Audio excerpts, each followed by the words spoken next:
Yes, I've got it here. So after the presentation, I'm saying that.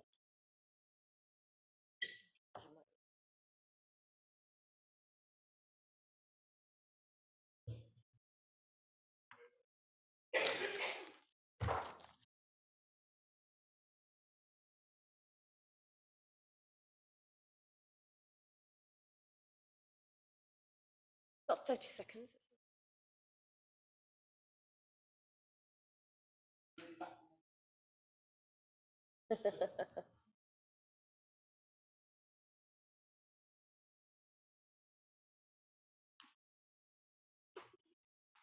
(24th of August? No, September, aren't we? 21st September. Gosh.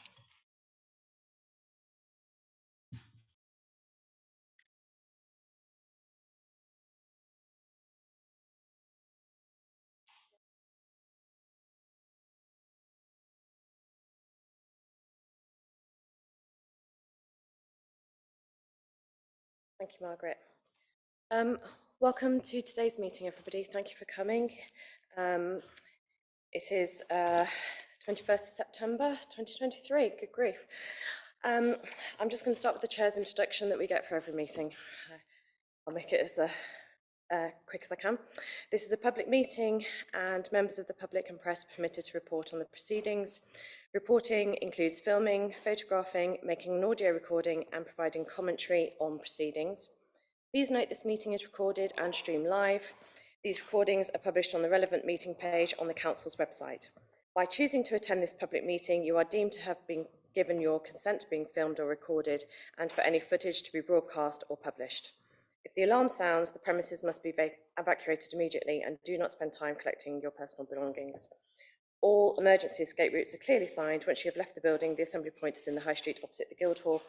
Members and other speakers are reminded, please, to use their microphone when speaking, and that's really important so we can all hear each other. Thank you. I just move to Margaret, do we have any substitutes or apologies, please?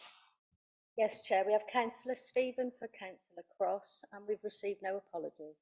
Thank you. Thank you, Margaret. And then we've got declarations of interest, please, for any items. Councillor Round. Yeah, I just need to advise the committee that I'm actually the ward member for the first application on the agenda. I want to bring to the attention of the committee that over the weekend, residents on social media have tried to engage with myself concerning the application. But I want to assure the committee that I've not engaged, and in fact I have advised residents that I cannot comment. Bound to come to this committee with an open mind. To the committee. Helpful. Councillor Cleary.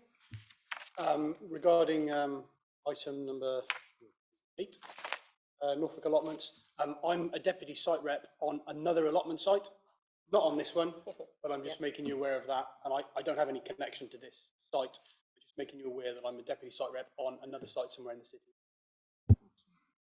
Fine, thank you. And then I've got a declaration of interest, actually. It's for item 11.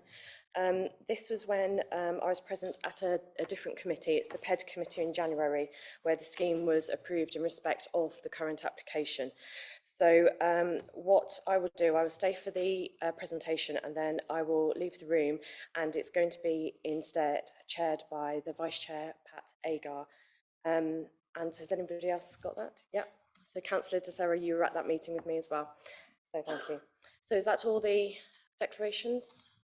Okay, lovely, thank you. So we're going to go to the minutes of the last meeting, which was the 24th of August. I'll go through it page by page. Page 1. Page 2. 3. 4. And 5. And I just want to say they're really good minutes because it was a very long, complicated meeting, and the minutes are very clear. So thank you very much. That's really helpful. Okay, we had one site visit today. It was to the Broomhall application. I want to thank all the members who came. I found the visit extremely helpful, and I'd encourage members, please, in future site visits, if you can make the effort to come, I think you will find it useful as well. Do we have any public participation, please, Margaret? There's none, Chair, thank you. Okay, and we have public representation. Yes, we do, Chair. We have speakers for agenda items 7 and 12, and the details of those speakers are on the list in front of you. So could I ask, we've got 5, we've got 5 speakers and the ward member. Could I ask the first 2 speakers to come to the table in readiness for after the presentation so that you're ready to speak, if that's okay? So that's Mr. Tate and Mr. Garris. Then we have the presentation, please, Paul. Thank you.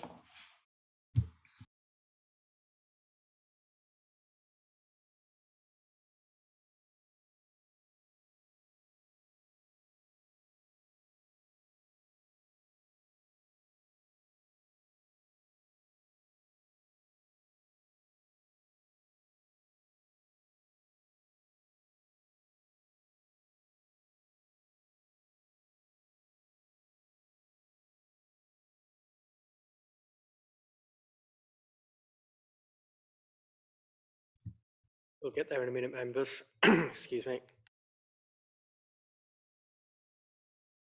On. Flashing at me.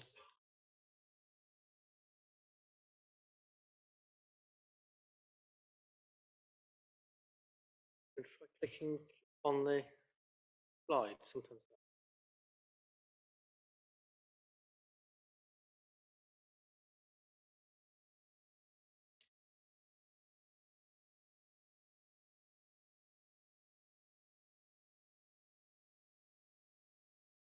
Working earlier.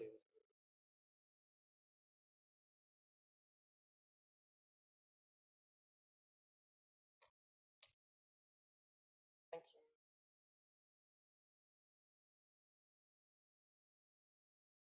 Thank you. Good afternoon, members. So this application relates to a parcel of land which is situated on Broomhall Way on the edge of St Peter's and bounds Broomhall Brook to the south east, which forms the City Council boundary with the approved St Modwyn Pear Tree Fields housing development beyond within Malvern District Council.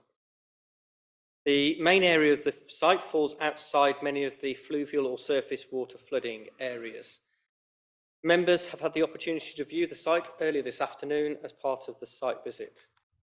So just some pictures of the site. We've got an aerial photo and you can see Broomhall Way going through the middle. You've got St Peter's on the right and the new Broomhall development by St Modwyn on the left-hand side. And the application site is the site in between that to the left of Broomhall Way. This is looking back up Broomhall Way, just the opposite direction, and you can see the new industrial area, which is to the top end of the slide. This is some actual photos. This is taken from the pedestrian footbridge. So having crossed Broomhall Way, looking towards the site, and the site starts from the fore distance and goes to the far distance. A little bit of a closer position. This is walking a bit further down the footbridge and you can see the boundary landscaping. And this is looking from the other end of the footbridge, looking across Broomhall Way towards the application site. And this is looking from the edge of Power Park and looking towards the application site. This application before you members, proposes a creation of a permanent traveller site proposing 10 pitches, day rooms, a play area and allotments, along with associated access road, parking and landscaping. The site has been designed in accordance with the government's guidance on designing gypsy and traveller sites. The access is proposed to be improved to allow access and egress into Broomhall Way. The site falls within the allocation within the adopted South Worcestershire Development Plan for the South Worcester Urban Extension under policy SWDP 45/1. The allocation includes a mixed-use allocation for employment, community facilities and housing. Within the policy, it also includes provision for 10 traveller pitches. 2 applications have been approved by Malvern Hills District Councils as cross-boundary applications for both St Modwyn and Welbeck development, delivering up to 2,459 dwellings. As part of these applications, it was identified that the constraints of the allocation resulted in the allocation for 10 traveller pitches being unable to be provided, and as such, contributions of just over £1.1 million have been secured for the provision of these units off-site. As accompanying the policy, the reason justification is a framework plan that sets out the parameters of the allocation as the master plan. The application site is within one of the areas identified as part of the green space buffer to be protected as part of the urban extension allocation. The importance of the openness of the site and its connection with the wider green space network is evident from within the site, and particularly from the pedestrian and cycle footbridge. The reference is made within the report to an appeal at Broomhall Grange, where the decision of Malvern Hills District Council was upheld by the Planning Inspectorate, supporting the view that development within areas allocated for green space within the master plan would undermine the planning policy objectives as agreed by the inspector when adopting the local plan. It is considered that the development of this site as proposed would significantly compromise the function and the intention of the green space buffer and would significantly undermine the adopted policy of the SWDP in protecting these areas from built development. It is accepted that there is a need for pitches within Worcester City. The judgment in the case of Smith last year has ruled that the government's definition of travellers from their 2015 policy note was discriminatory. And on this basis, the needs set out within the adopted plan cannot be relied upon.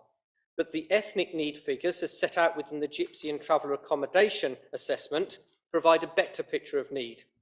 Set out within the report before you, to provide a 5-year supply as required by government policy, 6 pitches are required. The proposed 10 pitches would provide a clear 10-year supply, nearly providing the full supply into 2041. As such, there is a current shortfall in supply of pitches, the proposal does provide a position that would meet an identified need, which is a clear benefit of the proposal. The layout, as you can see on the slide, provides a linear form of development that provides 10 pitches, parking and shared day rooms for each pitch. It is accepted that a pitch would typically provide 1 static caravan and a space for a touring caravan. Play space and allotments are provided within the layout. The created embankment faces Broomhall Way is heavily landscaped, and as noted within the report, the approach to the layout in isolation is considered to be acceptable. But as set out within the Council's Design Guide SPD and the Government's National Design Guide, the context, identity and coherence are 3 of the 10 key characteristics for establishing the character of a well-designed development. As such, context is particularly important for this application. The site sits in the principal settled farmlands character type for landscape, as described within the report. The application site plays an important role in retaining the characteristics of this landscape character type, providing the interface between the settlements of St Peter's and the new settlement of Broomhall, exactly the intention of the master plan within the adopted policy. The provision of built development along with the earth bund, which is approximately 24 metres wide, and including substantial tree planting, and along with the acoustic fencing to make the development technically acceptable, result in a dilution and an erosion of the landscape characteristics. It is appreciated that there has been a change to the locality by virtue of the plan allocation for the urban extension, and particular to Broomhall Way. And you can see the 2 pictures on the left-hand side of the slide. The first picture is a Google Street View image taken from 2014, and then we have a more recent picture taken of the Broomhall Way after it had been dualled. So you get a picture of the change, and the overall aerial picture shows that dualling and the change. However, this change was a strategic approach adopted by the council, and it's that same strategic approach that seeks to maintain and retain the existing landscape for the purposes set within the policy. The landscape character and its identity remain, and it's important to preserve it, to allow it to adapt to the changes that have occurred and to continue to grow as anticipated. The visual impact of walking along the public rights of way and the visual appreciation of the site will be particularly impacted, with the open, undeveloped character being removed in place for a built, domesticised environment. Overall, the impact on the landscape character and the openness of the green space will be adversely impacted, which creates significant harm. Highway access can be achieved from the existing access point onto Broomhall Way, which will be improved with the provision of the acceleration and deceleration lanes. The comments of the Highway Authority are provided within the report and are set out full. And within the report, there is an officer commentary also. Members will be aware that paragraph 111 of the NPPF requires that highway safety concerns need to be clearly evidenced and shown to have a severe impact to allow a refusal reason to be adequately justified. The Highway Authority have carefully considered this proposal, including undertaking and requiring a stage 1 road safety audit, and have concluded that proposals can be accommodated safely on the existing network.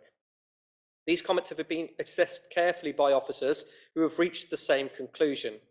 It is considered that the site is sustainably located and can provide satisfactory access. Parking and access within the site are also acceptable. The report highlights the technical matters such as flooding, noise, contamination, biodiversity and tree protection, all which have been found acceptable.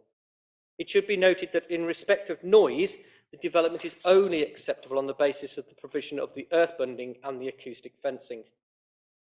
The significant objections from residents and adjacent landowners have been fully considered, many raising concerns over matters that have already been discussed. It is considered that the development will not adversely impact the amenity of residential properties, and there is sufficient separation distances between the development and those properties. Members are directed to paragraph 7.30 in respect of crime and antisocial behaviour, where it is concluded there is no evidence to support or any concerns in this respect. Having taken all the benefits of the proposal and weighed them in the planning balance, including the provision of pitches to meet an identified need, it is concluded that the harm to the strategic policy approach in providing the Worcester South urban extension as originally planned, along with the significant impact on the character of the landscape, will outweigh any of the benefits that come from the development. The application is unacceptable for these specific reasons, and it is recommended for refusal for the 2 reasons set out within section 9 of the report. Thank you, Chair. Thank you, Paul. Before we move to the representations, I'd just like to, for clarification, that we had a late representation. It was all members will have received an email from the applicant regarding traveller welfare and inequalities. It hasn't been included in your papers because it was received after the deadline, which was 4 p.m. on Tuesday. Okay, can we go to the first speaker? And George, I think you're going to time it? Yes. It's a bit complicated. I think you've got 2.5 minutes each. Thank you, Chairman. Yes, I'm sharing this time with Simon, who's one of the local residents. My name is Jason Tate. I'm speaking today against this application on behalf of my client, St Modwyn Homes, who are the developers on the first phase of the South Worcester urban extension immediately to the south of the site. As St Modwyn's planning consultant, I've been working on this site for over 15 years and was heavily involved in the SWDP plan preparation process, which allocated the mixed-use urban extension. Extensive work went into the preparation of a master plan for this urban extension to ensure it came forward in an acceptable, sustainable and planned way. Of great importance was the delivery of green infrastructure for the site, including this specific buffer adjacent to the Southern Link Road. This was important to provide a framework for the built development, as well as mitigation to separate it from the the southern bypass and mitigate for noise and flood risk issues, and maintain the identities of Broom Hall and St Peter's, basically. The proposal put forward before committee today completely conflicts with this. It would introduce a permanent built development into the area, which has been specifically allocated for green development free zone in the SWDP and in the master plan. It would erode the character of the area, and even the provision of the landscape bund would not be in character with the local area. The applicant has contested that St Modwyn have already encroached onto the green buffer space, but this is incorrect. Our development has respected the master plan for the overall development and accorded with the master plan and the SWDP allocation. There is a need for traveller pitches in South Worcestershire, that's recognised, but these need to be delivered in appropriate locations. This development has made financial contributions to assist in that, and it's not appropriate to conflict with a master plan and deliver them on a site when appropriate contributions have been made for off-site provision. That's the principle of development. There are other development concerns we have in terms of the access, but particularly the sustainable access to the site, which will only promote vehicular access and no sustainable cycling or pedestrian access to the site. There's concerns in respect of residential amenity, but simply put, the proposals represent inappropriate development, which is contrary to the SWDP and it's contrary to the master plan that was designed for this site. That's a simple proposition for members. It's set out in the officer's recommendation, and I hope members would support the officer's recommendation to refuse planning. Thank you, that was... Done it before. So, Mr Carris. I haven't done it before, so I shall do my best. Thank you to the committee for allowing me to speak. I'm a resident of Pear Tree Fields, and I've been contacted by residents from St Peter's, Kemsey and Powick. In addition to the many objections raised, we wanted to raise these in front of you. Road safety is a serious consideration, especially as the successful dualling of the A4440 has effectively created a racetrack. My double glazed home, offset from the road, I can hear loud exhausts, banging, engines revving. If you're in a caravan next door to that, it would be even worse. We're going to have slow turning vehicles, particularly as they leave the site and moving to turn right at the roundabout, having to cross 60-mile-an-hour traffic. We've also seen that the site nearby is under a planning application for car boots, with no mention of the impact on this application, and we will see more vehicles utilising the dual carriageway there. Day rooms and caravans are in no way in keeping with the area. Our site has been designed meticulously to plans, and we live under specific covenants to ensure that it's kept at its best. There is no management of the site mentioned, so what will stop additional caravans, day rooms being turned into makeshift bedrooms, or other caravans taking over private and public land illegally. Residents are concerned, as Jason mentioned, about the green corridor that will be lost. We are aware that the committee cannot consider what might happen, but we would like to share what does happen. Residents have had many opportunities to engage with the traveller community, and this has not been positive. From bonfires to abuse, last week we saw 4,000 litres of fuel stolen from St Modwyn's. This week we see reports of MMA fights that are being planned for the site. Our site never sees antisocial behaviour until that land is occupied. The report states that there is a slight economic benefit, and we do not believe this to be true. Ask local businesses who have reported an increase in shoplifting, or the local pubs closing their doors because of behaviour. We would also continue to utilise every public service available to us with any criminal or antisocial activity, pulling on public services already stretched. And in addition, this site, we believe, would not be covered by council tax. Jason mentioned the impact on residential amenity. In a past role in economic development, I know of businesses not keen to move to the business park in case this application were to pass. Last week, I spoke to a young professional couple from outside of the county who had put a deposit on a house on this site. Afraid your time's up now, Mr. Garage. Only to withdraw from that sale. We would like to reach out to the applicant for direct engagement and see how we can work.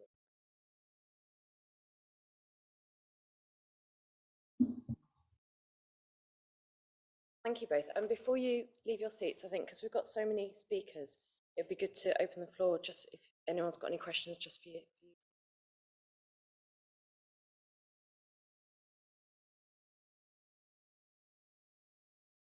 Oh, Councillor Udall? Yeah, just a very brief one. You mentioned this was an inappropriate site.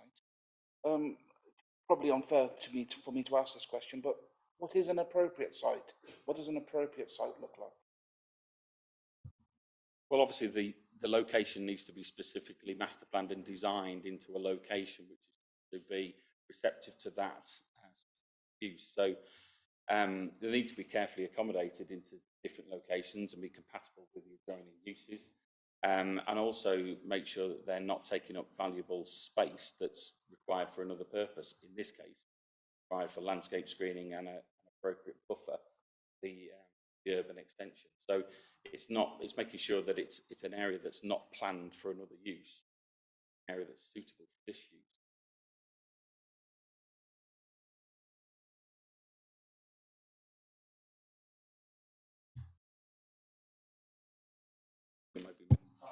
That's it, thank you.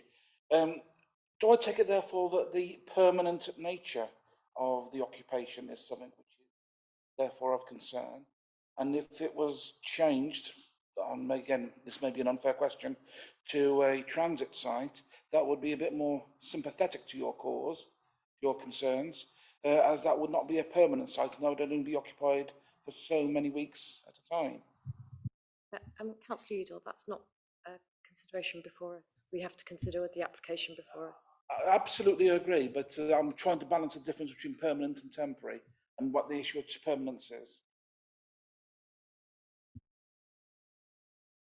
Yeah, I just don't think that's about the application that's before us. We are looking at a permanent application, not a temporary. Just to provide a general answer to your question, if I can, and to be helpful and through you, Chair. You'll be aware that there's a policy within the SWDP, which is policy SWDP 17, which deals with the travellers and the travelling show people. It sets out a criteria in which both permanent and sites are assessed, and that would be, in terms of what would be an appropriate site, it would be a site that met all the criteria within SWDP.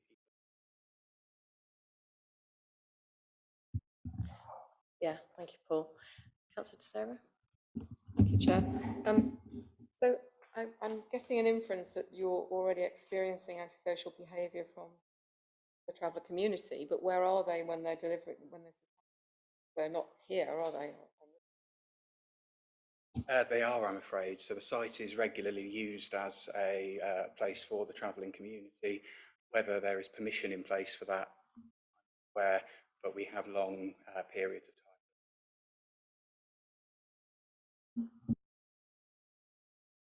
Okay, is that all questions? Thank you very much. If we move to the next speaker, please. It's John Renshaw on behalf of St Peter's Parish Council. Thank you. And we have 2.5 minutes as well, John.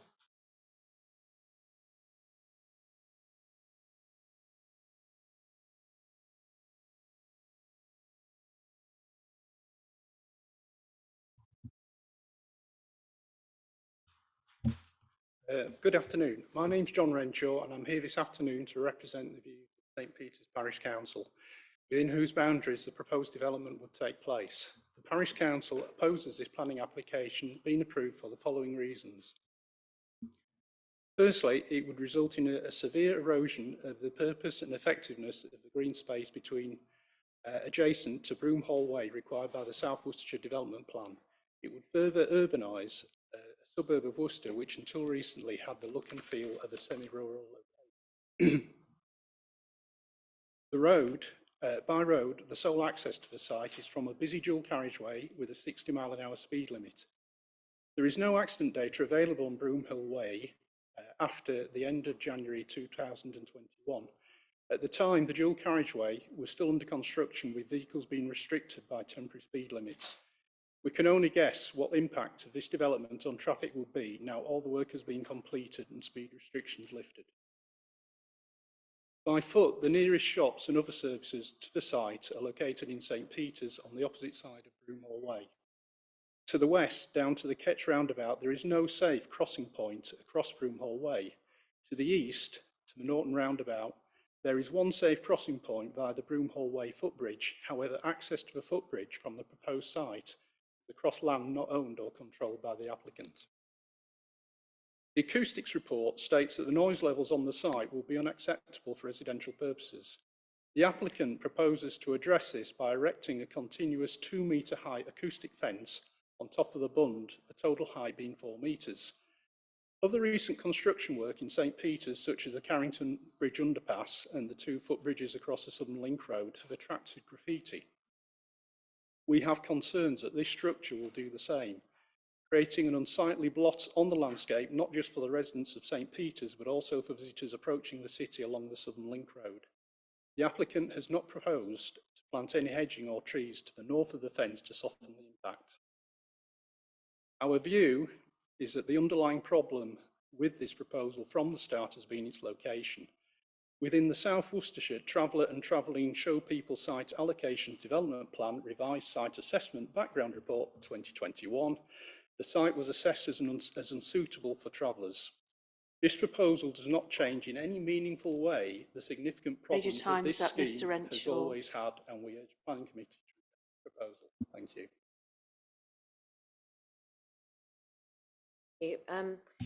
Has anybody got any questions, please, for Mr. Rich?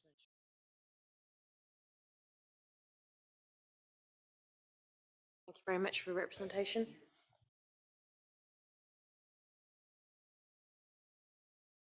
Yeah, Paul, if you'd like to make Members, there's just a couple of things that I think would be helpful just following the representations that we've heard. The first one was, you've heard about another application on this site that was referenced by the public speaker. It is an application for a certificate of lawfulness, which is being considered by the council at the moment, which is looking to establish what the existing use is on the site, and that's a lawful process and a legal process that we're going through at the moment. So it's not a planning application for a change of use, it's to establish what the lawful use is on the site, and that's something that's before officers that we are considering at this time. The second aspect was, we've heard in terms of the bund, just to clarify, that is an earth bund that will be created with trees upon it, and trees will also be planted the other side, both sides of the acoustic fence. So in terms of screening, there will be trees on the other side of the acoustic. So hopefully that's clarified some points. Thank you. Yep. Cool. If we move to the next speakers, please, we've got Mr. Letham, the applicant, and Mr. Williams, agent for the applicant. What we've done is, because we've made it so that the objectors had 7.5 minutes, we're giving 7.5 minutes as well. So I don't know how you want to divide that up. Okay, all right.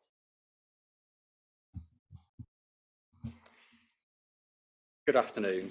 My name is Matthew Williams and I'm here in my capacity as planning consultant for the applicant. From reading the public consultation responses and listening to the speakers in objection to the scheme today, it is clear that provision of travellers' pitches is an emotive issue. However, the ongoing need for travellers' pitches is a matter that the City Council and joint authorities of the South Worcester Development Plan continue to grapple with through the Emerging Travellers and Show People DPD. What the work for that document has demonstrated is there is an urgent and current unmet need in Worcester and Malvern over the next 5 years, and as we stand here now, there is no other deliverable allocation or planned site that can meet the current need, either in Worcester or Malvern. The lack of a 5-year supply of pitches is not disputed by the City Council. This application, therefore, is an opportunity to deliver a very high quality pitch site in a sustainable setting, which will help reduce unplanned encampments that can significantly unsettle communities. Continuing to meet need by way of appeals is not a positive approach to addressing need, as has and will continue to be the case. I note that some commentators consider that the Section 106 contributions towards travellers' pitches in Malvern associated with the St Modwyn and Welbeck land applications address the policy requirement for the urban extension. They do not. The policy requirement is for provision on site. The contributions do not achieve this and also will not deliver pitches to address the immediate or mid-term undersupply, as confirmed by Malvern Hills District Council. Notably, the emerging revised South Worcester Development Plan maintains the requirement for 10 pitches on site. It is also clear from the work on the Travellers and Show People DPD, and now with all statutory consultation responses received to this application, that the site objectively scores the highest on all criteria out of all potential site reviews that have been undertaken across the 3 authorities for allocation of travellers' pitches. The technical consultees confirm highways, air quality, noise, drainage, flood risk and contamination are all acceptable. The biodiversity of the whole site is protected and materially enhanced. This includes no negative impacts on the site as a wildlife corridor. The design of the pitches is agreed by officers as being in accordance with the national design requirements, including for sites to be well planned or soft landscaped in such a way as to positively enhance the environment and promote opportunities for healthy lifestyles. The provision of suitable accommodation in a sustainable location from which travellers can access education, health, welfare and employment infrastructure is again all accepted and positive. No evidence to counter the above conclusions has been submitted or put before officers or this committee. Accordingly, only 2 matters of dispute arise as set out in the officers' report. The first is in relation to the travellers' pitches reducing the amount of green network as shown on the concept diagram for the Worcester South Urban Extension as presented earlier. It is noted that Malvern Hills District Council has helpfully referenced the appeal at Norton Road. The inspector to this appeal stated the following about the concept diagram. Diagram 1 illustrates how the various site-specific requirements of policy SWDP 45 are intended to apply. However, Diagram 1 sits outside of the policy wording, and so it is in effect part of the explanatory text. At the hearing, the Council acknowledged that it is not intended to be precise in all respects. In this regard, a recently approved commercial development to the north of Taylor's Lane provided a narrower green space buffer along Norton Road than is envisaged in Diagram 1. This is precisely the case here. The development provides a notable and significant green buffer commensurate with that to the north of Broomhall Way in terms of depth and design. It then has the added benefit of providing additional use for much needed traveller pitches. The spirit and requirement of separation that the policy envisages is met. It is a wholly different proposition to the Norton Road appeal, as that resulted in a bridging of development from the urban extension to Brockhill Village, wholly removing any green space separation. This does not. In terms of landscape impact, prior to widening Broomhall Way, the road was substantially bunded and tree-lined with thick hedges limiting views across the site.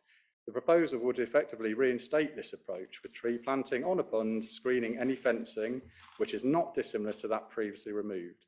Historic images have been submitted and can be seen on Street View. The suggestion that there is retained landscape character which the scheme impacts is incorrect, as the current boundary is a modern intervention and suggestions of landscape harm in the officer report I consider as substantially overstated. I will finish by highlighting the following conclusion as written in the officer report at paragraph 8.1 of the committee report. The MPPF identifies a series of the components that are considered critical to achieving sustainable development. The above assessment of the planning application proposals against the planning framework demonstrates that the application responds to and is in accordance with the requirements of the adopted planning policy within the development plan and material considerations relevant to the determination of the application.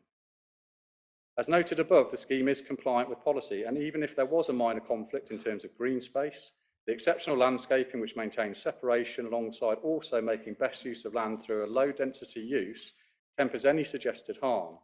Accordingly, the reasons given for refusal go nowhere near outweighing the very significant weight to be applied to a lack of 5-year supply or adopted strategy for delivering travellers' pitches and other positive benefits the scheme achieves in terms of design response, biodiversity net gain and fostering socially inclusive communities.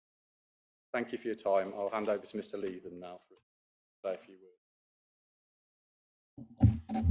Hello, my name's Leatham, Roger Leatham, and I'm the applicant.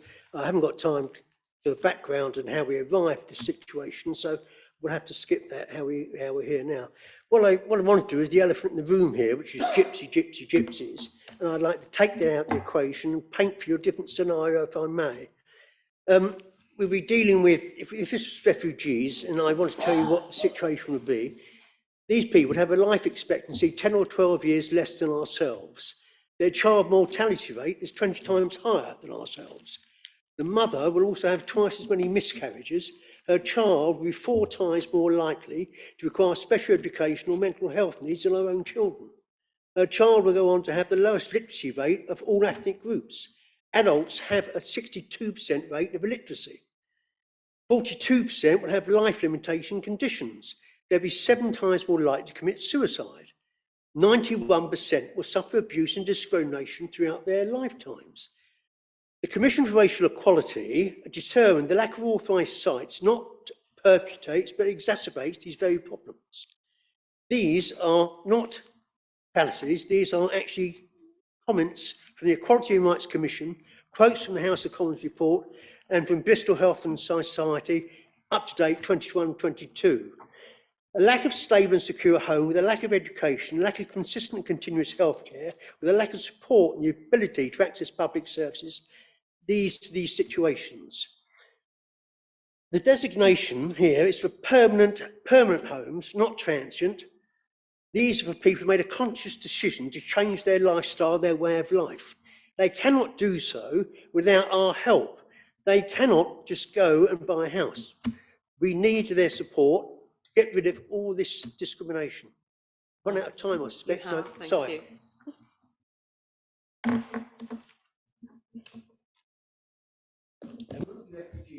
Yeah, thank you. Thank you. Thank you.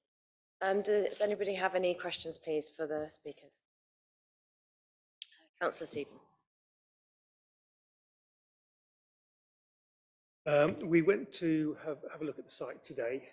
I'm a keen cyclist. I found it quite difficult to access the site because obviously it's a dual carriageway. I understand there is going to be in your plan an access way from the bridge. What you said. Yeah. My question is in terms of access and about ownership of that land. You have the do you own that land, and is it something that you can actually carry out? The short answer to that is there is a public right-of-way which connects through to our site, which I think on completion of the land next door will be later, been in discussion later. That access should be open and gives immediate cycle open. So people would have to walk with their cycles. It would be on a public right-of-way, which we provide the public right-of-way to.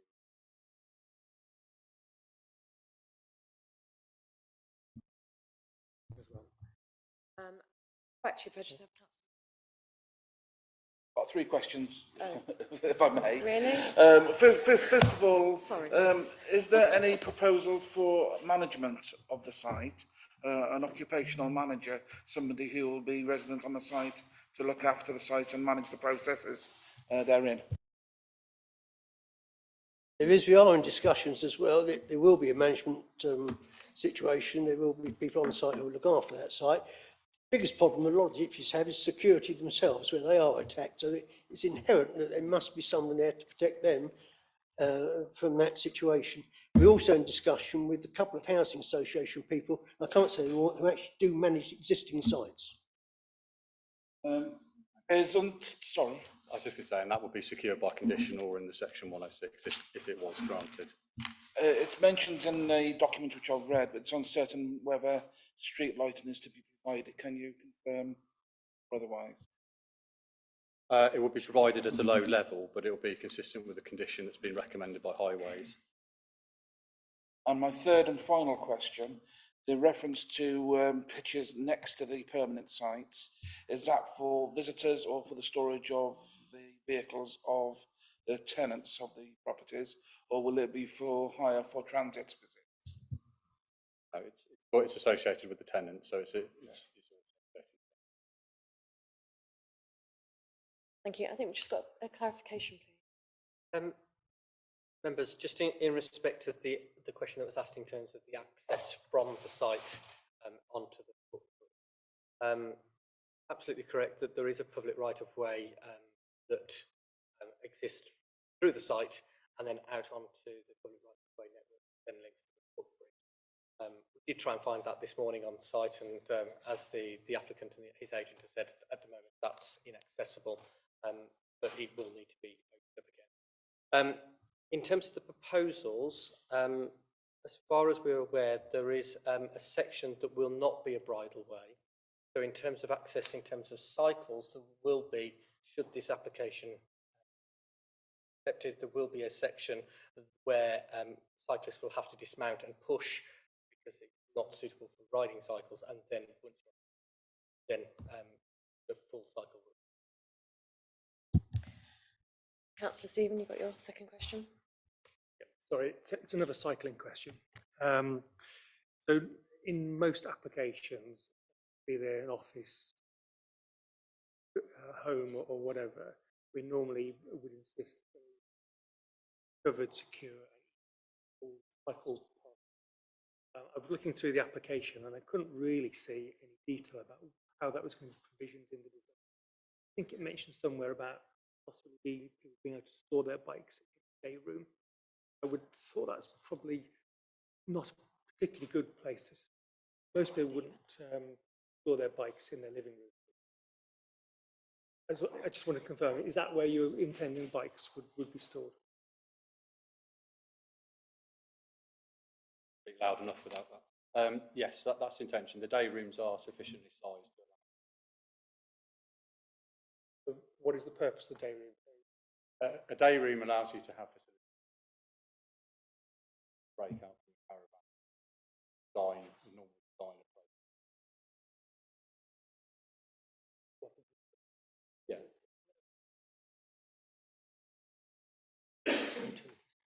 Yeah, use it for day-to-day purpose.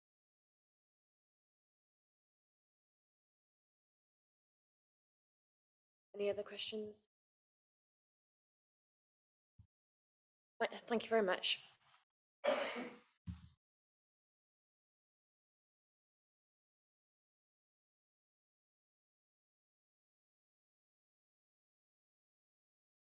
We've now got Councillor Stephen Cochrane, who is the ward member. Councillor Cochrane, you can speak for as long as you like, but I would welcome some brevity, please, because we have had a lot of speakers already. But obviously, you know, go ahead, and then we'll have some more questions. Thank you, Chair. Yes, I will try to be brief, and I'll try not to repeat too many things that have already been spoken about. I'm not a technically competent person to comment on the technicalities of this, and obviously you've heard that much of that in the report from officers already. You've heard also from residents and representatives of residents from the Parish Council about their concerns as well about the proposed site. I do want to just fill in a little bit more detail and raise some other concerns in general. I can confirm what has been spoken about by residents, that there has been a long history of difficulties between the travelling community and local businesses in St Peter's due to sort of unauthorised encampments and reports which I received directly from residents and businesses of antisocial behaviour, vandalism, and so on. And that includes the use of the site that's currently under proposal, being used without authorisation. In my mind, this suggests actually that there is a need for approved sites, and I think that that has been established, that there is a need for suitably located sites to ensure that the travelling community needs are met. But also that is done within the context of addressing residents' concerns. There are many examples across the UK where this balance has been successfully implemented, and the Department for Communities and Local Government have their good practice guidance for the design and implementation of gypsy and traveller sites to assist with this. in that guidance, it emphasises the need to promote integrated coexistence between site and local community as being a key feature that needs to be implemented from the early design phase of such sites.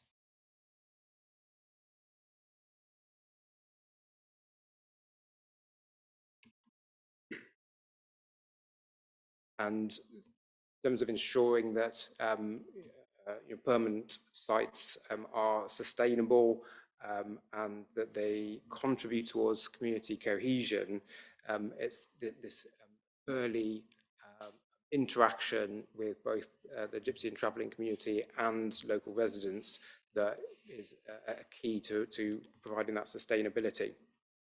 To my knowledge, the developer has made no attempt to engage with the local community or its leaders, despite having the facility of a parish council in St Peters that would be able to facilitate community engagement at an early stage.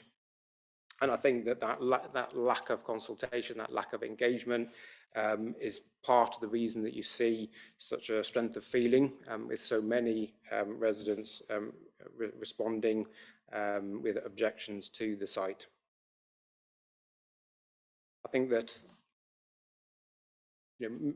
the sorts of objections which are raised, some clearly have validity and some are speculative. Concerns about effect on house prices and things like that, which there's not a lot of evidence to suggest that traveller sites actually in reality have an impact. But it shows the strength of feeling. It shows that there are misconceptions which have not been addressed, and I think that's down to the lack of engagement from an early stage. So my impression is that in this context, it's really a recipe for conflict rather than cooperation, and increasing misunderstanding rather than inclusion and cohesion in the community. There are some specific aspects of the sort of site design that sort of raise concerns to me, particularly following the Designing Gypsy and Traveller Sites Good Practice guidance that states that sites should not be identified for gypsy or traveller use in locations that are inappropriate for ordinary residential dwellings unless exceptional circumstances apply. It would appear to me that the developer had the opportunity that they could build in this location, have chosen not to. I don't know the ins and outs of why, but that suggests to me that they decided that it was not appropriate. Also, in the same guidance, it stated that when considering sites adjacent to main roads, flyovers or railway lines, careful regard must be given to the health and safety of children and others who live on the site. This is a site that has direct access to a 60-mile-an-hour dual carriageway that is extremely busy. It's a site where we can anticipate that many children would be on site and have direct, easy access to that main road. Not only that, but the site design actually has a pavement running right through it, which goes to the dual carriageway with no path beyond that. So the path just stops at the dual carriageway, and then there's nothing in the proposal to suggest that there's going to be a path developed along the side of the dual carriageway there.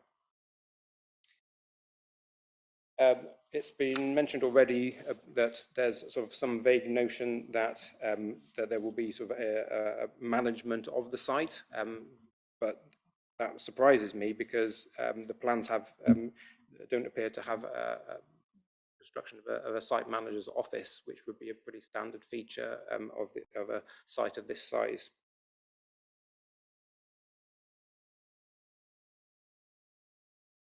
The other aspect which I haven't mentioned yet, which is I don't also see evidence that whilst ever we establish that there's a need for traveller sites, that the Gypsy and travelling community also have been consulted on this particular site as to whether it was suitable for permanent pitches. So on that basis, I'd like members to consider these factors as well as the officer's recommendation to reject the application. Steve, I don't know if anyone's got any questions. Councillor Udall? Just one very brief one. You mentioned the issue about current antisocial behaviour in relation to unauthorised encampments which take place already. Can you see any advantage of having a permanent site with a managed officer which would control such antisocial behaviour? Yes, I mean, I think that there is evidence elsewhere in the country where the provision of suitable sites can be helpful at reducing unauthorised encampments. So that is a factor in terms of, but the key thing then it comes down to whether it's a suitable site, because if it's not, then gypsy and travellers would continue to use unauthorised sites if they are located, in a more suitable location than a permanent pitch like this. Any other questions? Nope. Thank you. Do we have any questions for officers at all, for any clarification? Does anyone want to? Councillor Agar? Thank you, Chair. Mention has been made by the applicant of two things really that I want to just touch on.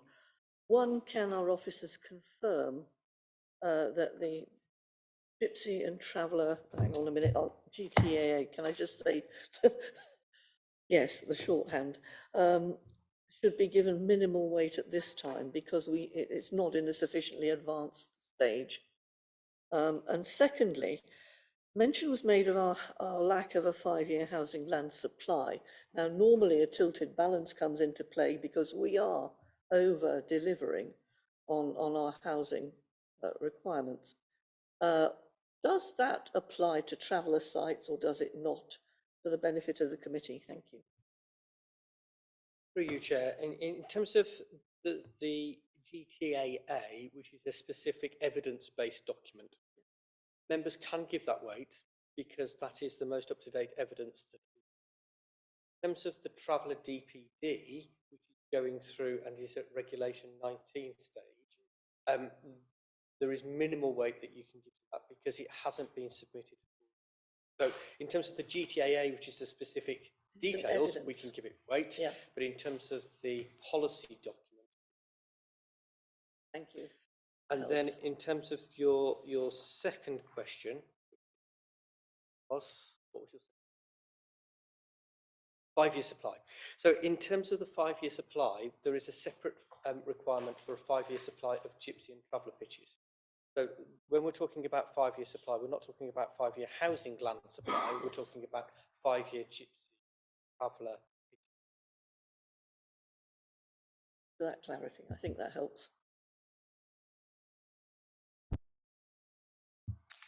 The applicant raised a point that the mention of the green space, the requirements under the South Worcestershire Development Plan were not within the scope of what was written in the South Worcestershire Development Plan, were in explanatory notes. Can you just sort of give us any sort of understanding about whether that's the case or not, or whether there's any counter-arguments? Through you, Chair, set out within the presentation, and I included part of the actual policy that requires that green buffer between Broomhall Way and the development in Broomhall. The green space buffer is very clearly described within the policy, the indicative master plan, and they are correct, it is part of an indicative master plan, but it certainly sets out the site parameters, and the field that has been referenced by ourselves and also the applicant's actually sets that out clearly, that yes, that would be harmful to the overall parameters. But in terms of the green space requirement, that is very clearly set out within the policy and is explained within the... Councillor Udall and then Councillor Smith. Thank you. Just a few questions which come to mind since the presentations and the comments and questions. I think I heard you say that we should weigh no weight to the allegations of antisocial behaviour, as there's no evidence to back that up. Can you confirm that I heard that correctly? The second question is, if members do support the idea of this application, how can we actually install true conditions, but the site will be managed and how it will be managed? And thirdly, if conditions could also be used, if we agree to proceed, which would ensure that the site would not be over-occupied by transit pitches and transit occupation by visitors, which can be there for 6 weeks or plus, which obviously could double the size of the occupation. So just a few questions which I think I need a bit of clarity on. Through you, Chair, and thank you for your questions, as always. In terms of antisocial behaviour, 7.30 is the critical paragraph within the report. The fear of crime and antisocial behaviour is a material planning consideration, but it needs to be evidenced, as you quite rightly pointed out within your question. And the critical consideration as set out within N. Smith versus Secretary of State is in terms of how that impact is shown in terms of the settled community. As this is a proposed site, it's very difficult to be able to show that there is any evidence that that would be. And we've got to be careful that we're not making assumptions based upon specific and protected characteristics. So in terms of management arrangements, conditions could be imposed in terms of the management of the site, in terms of a management agreement that would be submitted to and approved in writing by the council, in terms of how that would be done, and in a similar way to noise management or a car parking management site. So that could be imposed. In terms of whether to propose it in terms of transit, conditions may be difficult in terms of how to deal in terms of permanent occupancy and transit. Typically within gypsy and traveller sites, it would be occupation by, and it would give the very specific definition of gypsy and traveller site, but actually it doesn't require them to be permanently occupied. However, what would tend to happen is that the static caravans would always be there, but in terms of the occupation, we cannot guarantee that they have to be there for a specific amount of time. That is up to the occupiers of how long they wish to stay there. But in terms of a transit site, it certainly won't have space for vehicles to turn up and leave overnight. It will literally be for occupation in those pitches that have been set out. Hopefully that's helpful.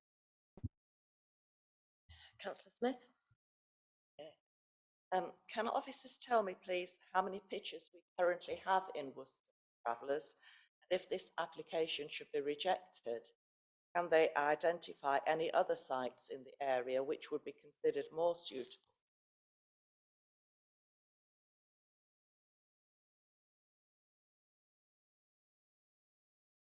Through you, Chair, in terms of the specific numbers of travellers, I haven't got that information to hand, but set out within the report, it sets out the need, which is what's for members' consideration this afternoon. So it sets out very clearly that there's, I'll just try to find the need, up to 2023, which is on paragraph 7.11, there is a need for 4 pitches. And then for 24 to 28, which is the 5-year period, there is a need for 2 pitches. And in terms of where other pitches are, that's the purpose of the Gypsy and Traveller DPD, which is going through the process as part of the revised SWDP and is at Regulation 19 status. That's the purpose is in terms of identifying sites to be able to meet the overall need for transport.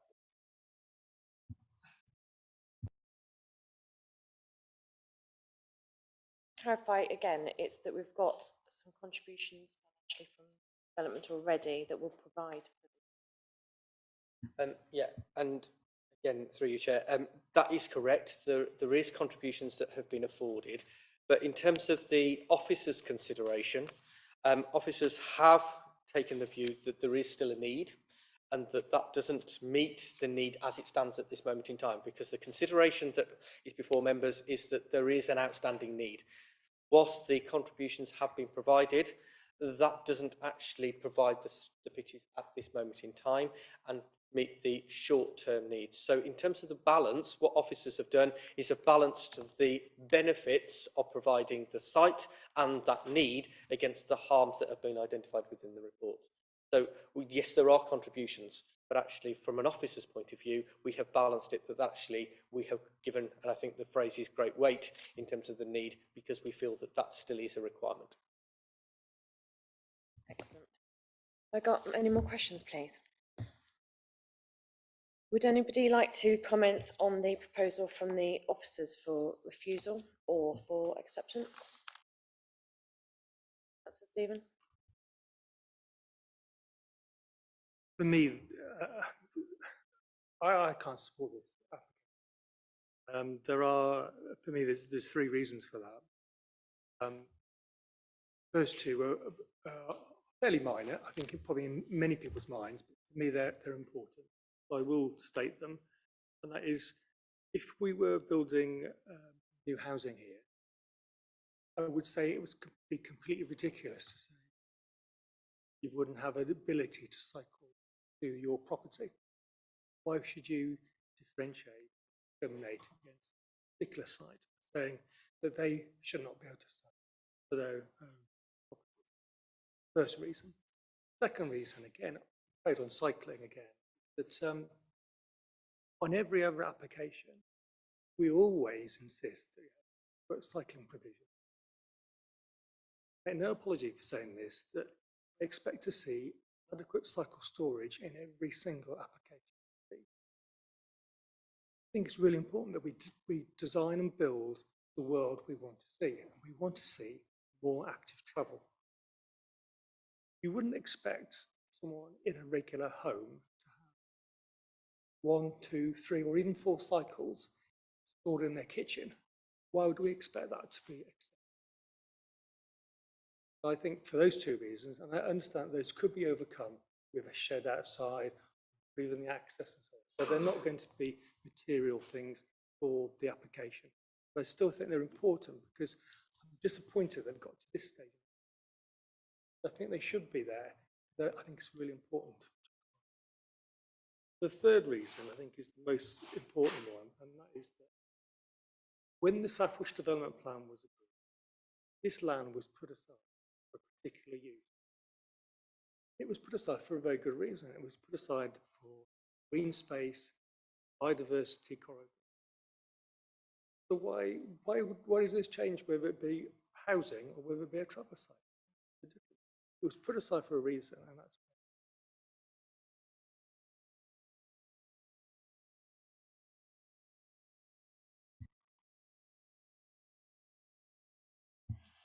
Thank you, Chair. I'm grateful that we were able to do a site visit today. I thought, for me personally, it revealed and opened up the world of that application. You know, so many times I drive past it, not notice what goes on there. But having been on the site itself, whilst these aren't planning considerations, I was struck by the noise, and the noise was horrific. And it must be bad for the residents who live in those houses. But imagine if you're living in a caravan that doesn't have the benefit of double glazing. I was also concerned by the pollution. It must be horrific there. And children playing on a playground on the site. Now, we all know what children are like. You can't keep your eye on them all the time, and it will take a split second for a child to run out into that road. I can't live with myself that I would think it would be appropriate that a playground should be so close to a really busy main road. Whilst it has a speed limit of 60 miles an hour, you ask any resident in St Peter's or on the Pear Tree estate, they will tell you during the evening or during the night, nobody sticks to that 60 miles an hour. It's a racetrack. The access to the site, I don't agree with what Highways are saying. I think the acceleration out of it when you were pulling a caravan, and I accept that there is not going to be much traffic in and out. It only needs one car to have an accident. There is no way that anybody can come out of that site when the traffic is as heavy as it is on that bypass road. And I think that I agree with what Councillor Stevens said. That area of green, the green section between the existing build houses and the road was put there for a reason in the design plan of the South Worcestershire Development Plan. It was there for a reason to, you know, act as a buffer. We're not going to put houses there, so why would we think it's okay for anybody else to live there and have their residential accommodation there? I just think that's almost discriminatory in itself. We think, okay, it's not good enough for anybody to be in a brick-built house, but oh, it's okay for anybody in a caravan to go there. And I think it's just contrary to planning policy. And for that reason, I can't support this application. Thank you, Councillor Round. I mean, both councillors have referred to the green space as a matter for refusal.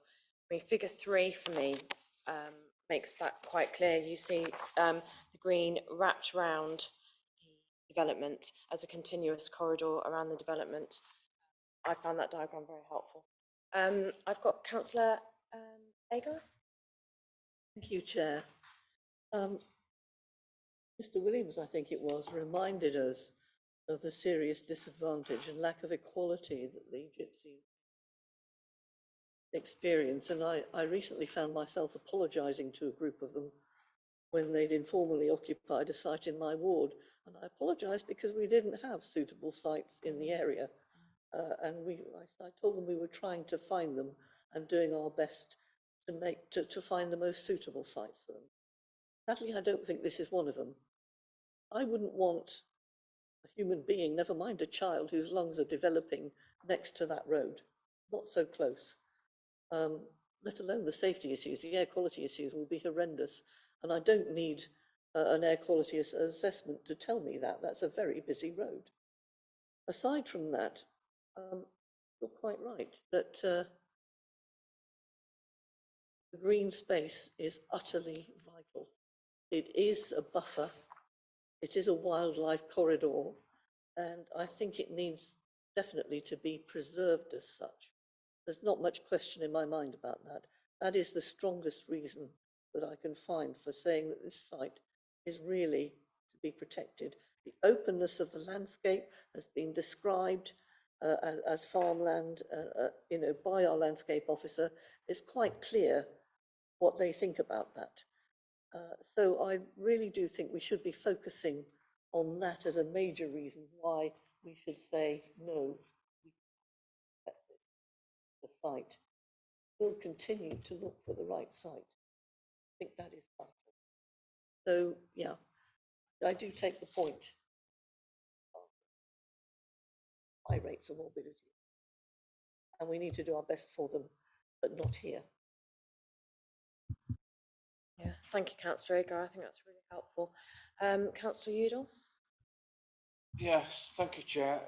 There is, by all acceptance of the view, an overwhelming need for extra traveller and gypsy sites within the city. My personal view is that transit sites are permanent ones because people travelling through, people who are creating most of the illegal occupation. But that's a different issue which I know is not before us today. Just because there's an overwhelming need doesn't mean to say we have to agree to something. And I've said that many times before in this room and other things. So we do need to look at reasons why we want to refuse. And I am hearing what I think I can describe as an attempt to clutch at straws to find a reason to refuse. Now,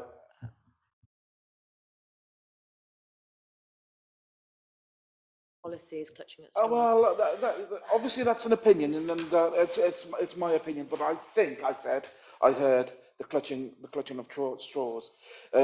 This would improve a public right of way. The site will be managed and monitored if we agree to it and agree to such a condition.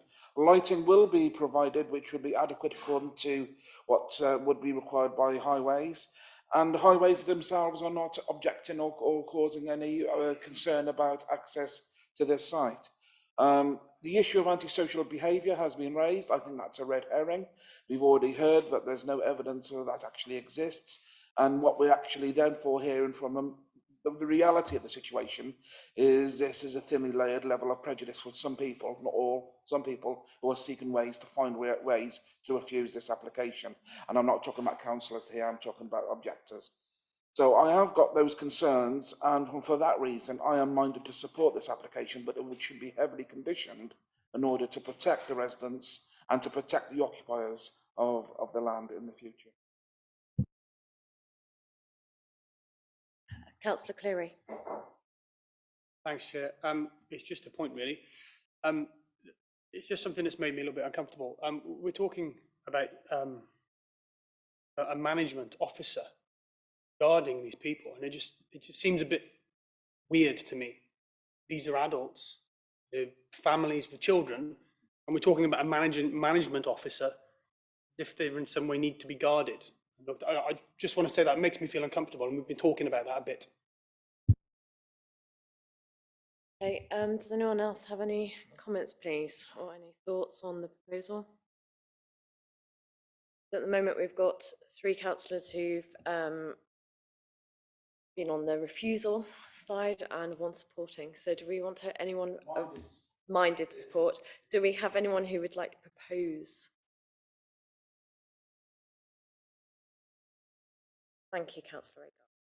Do I have anyone who could second that? Councillor Stevens. Do we have any questions for that, for the refusal?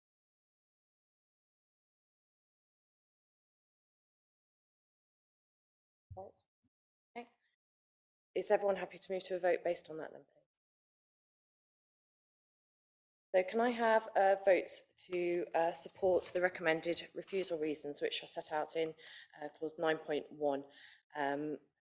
Do I have a show of hands, please, in support of the refusal?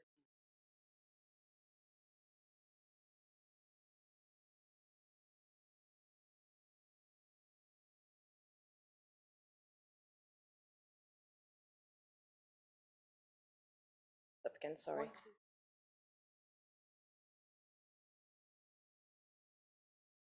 Do we have any votes? Against? Against? The application is refused. Thank you. And thank you to the speakers. You can leave now if you like. What we're going to do next is we're going to move forward to the next applications that got public representation. So it's agenda item 12, isn't it? For the Listers dealership. We'll just take a minute while people are moving around.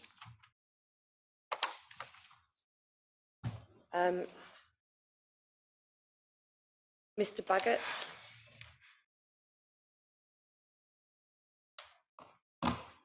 Yeah, if you can come to the table, thank you. I will. Right.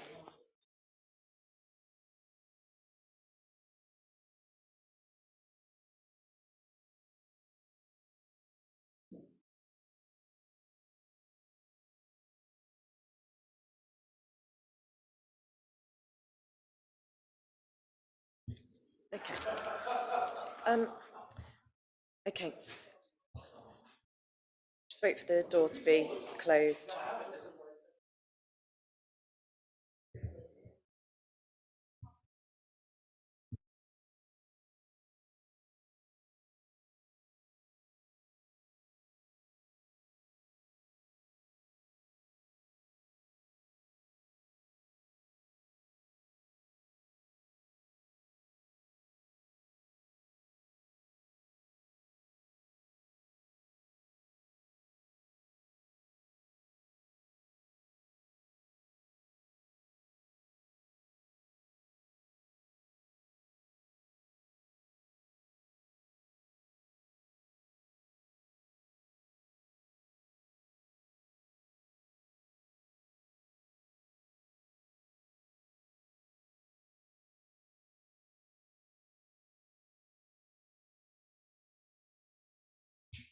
Okay, are we ready? Thank you. So we are now moving on to the application item 12, which is for the Lister dealership. If we have the presentation, please. This is you again, Paul. Thank you.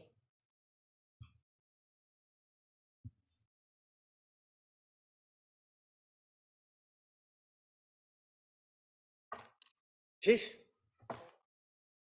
All excited then. Yes. Right.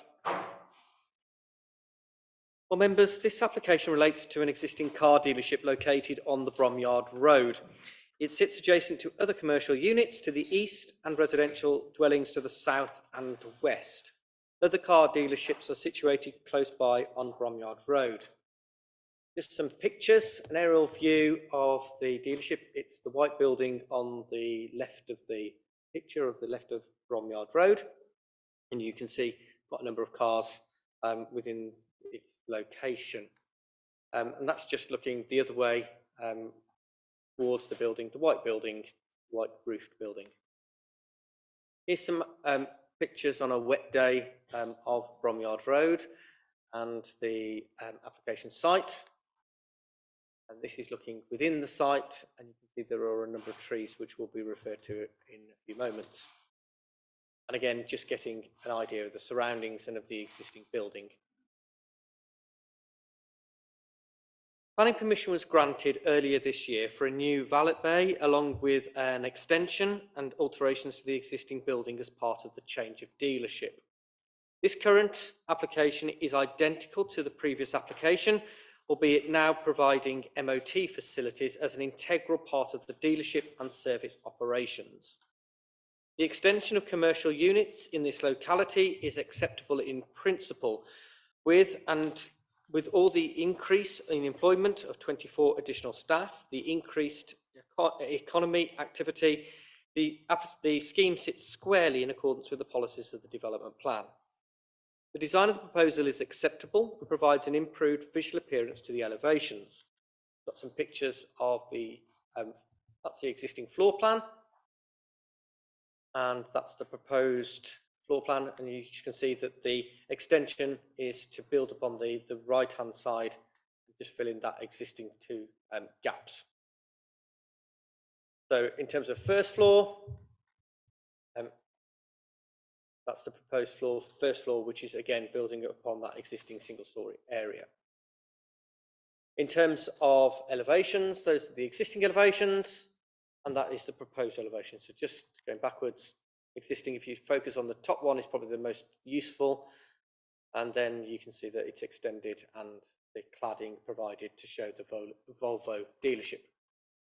And that's the picture of the valet bays.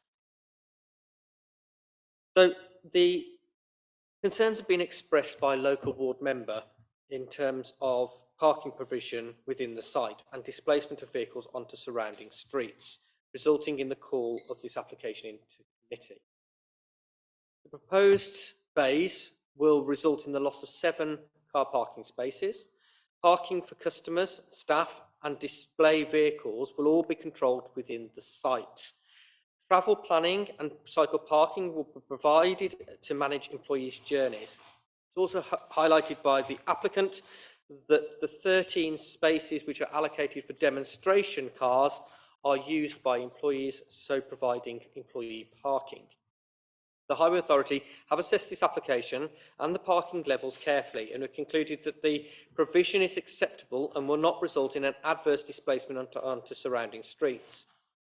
In view of the concerns expressed, officers do feel that it is proportionate and necessary on this occasion to impose an additional condition requiring a car and parking management strategy to be submitted and approved by the council. Typical details expected are set out within paragraph 7.25. The application is considered to be acceptable in terms of its design, in terms of its massing, in terms of the protection of trees, and in respect of parking. And it can be managed through appropriate conditions. With this in mind, and along with the other conditions set out within section 9, the application is recommended for approval. Thank you, Chair. Thank you, Paul. We'll go to our public representation now. We've got Mr. John Baggett speaking as the agent for the applicant. You have 5 minutes. Thank you. Thank you, Chairman. I'm here to speak on behalf of the applicant, Lister's clients. There is a history of car dealerships occupying the application site, which predates Lister's acquisition of the site in 2022, and first occupation of the premises with their used car brand. This required no planning consent, given that their occupation involved no physical alterations to the building or the site. It is the case that listers have been seeking to bring the Volvo brand to Worcester for a number of years, and this location and the unfettered history of use as a car dealership were seen as a good fit. Listers are investing significantly in this site, which in turn will bring new jobs and a boost to the local economy. It is the case that had no physical alterations been found necessary or preferable to house the Volvo dealership, it could have been operating now without any recourse to the council. However, the overall appearance and condition of the building was found to be tired and dated, and a new front showroom with mezzanine above was deemed necessary and desirable to meet the needs of a modern car showroom and Volvo's corporate branding. The replacement showroom and associated cladding to the side of the retained workshop building will result in a vast improvement in appearance, as is indicated in your officer's report. As your presenting officer correctly indicated, the plans before committee today are exactly the same as those previously approved under the planning permission 23-00243 FUL earlier this year.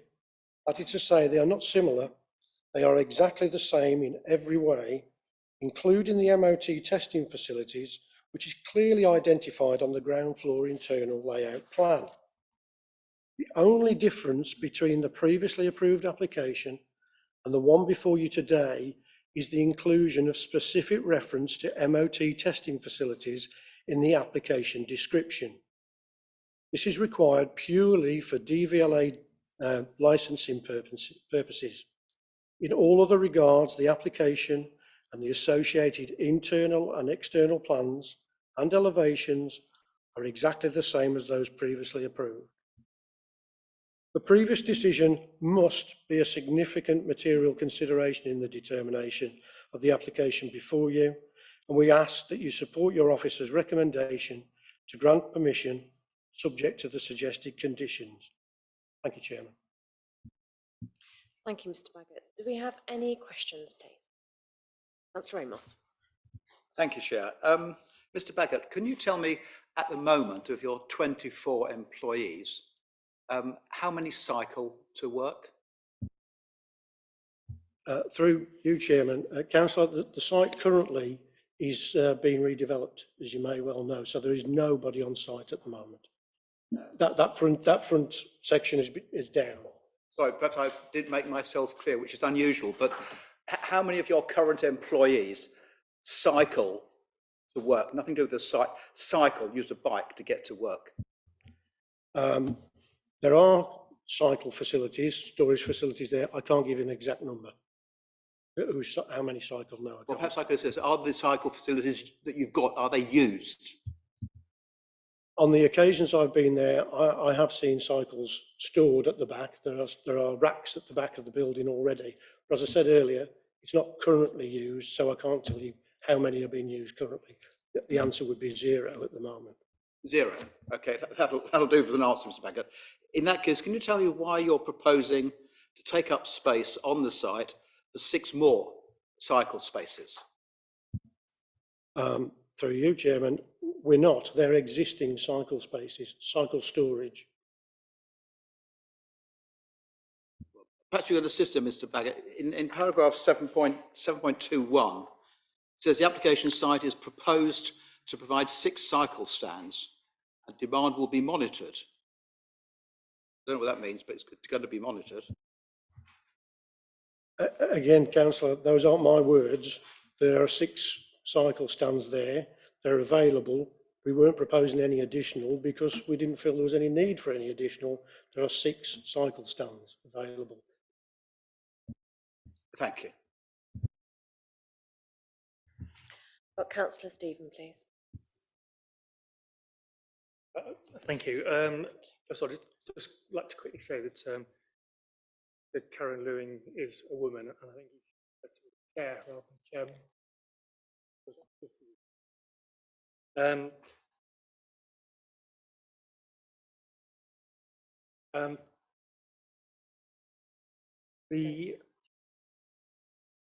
This is your answer to Councillor Amos was a little bit disappointing because I think very supportive of business, very supportive of you. But I think one of the conditions of the application is that you put forward a traffic management plan, which will probably involving active travel, public transport, reduction of new staff, so on. The fact that you couldn't answer the question about how many people are already using a bike was a little bit disappointing because you need to be hot on that because this is a really important thing for this application. If we don't have confidence that you have got an active management already on site, well, how could we possibly think that you're going to be doing it in the future? You may very well do a fantastic thing that does a report and then gets put into the offices and then never gets read or acted on in the future. So I think it's really important that these things are live documents, they're real documents that you'll be able to, if it is an application that is approved, that you'll take that forward in the future, that it needs to be an active document.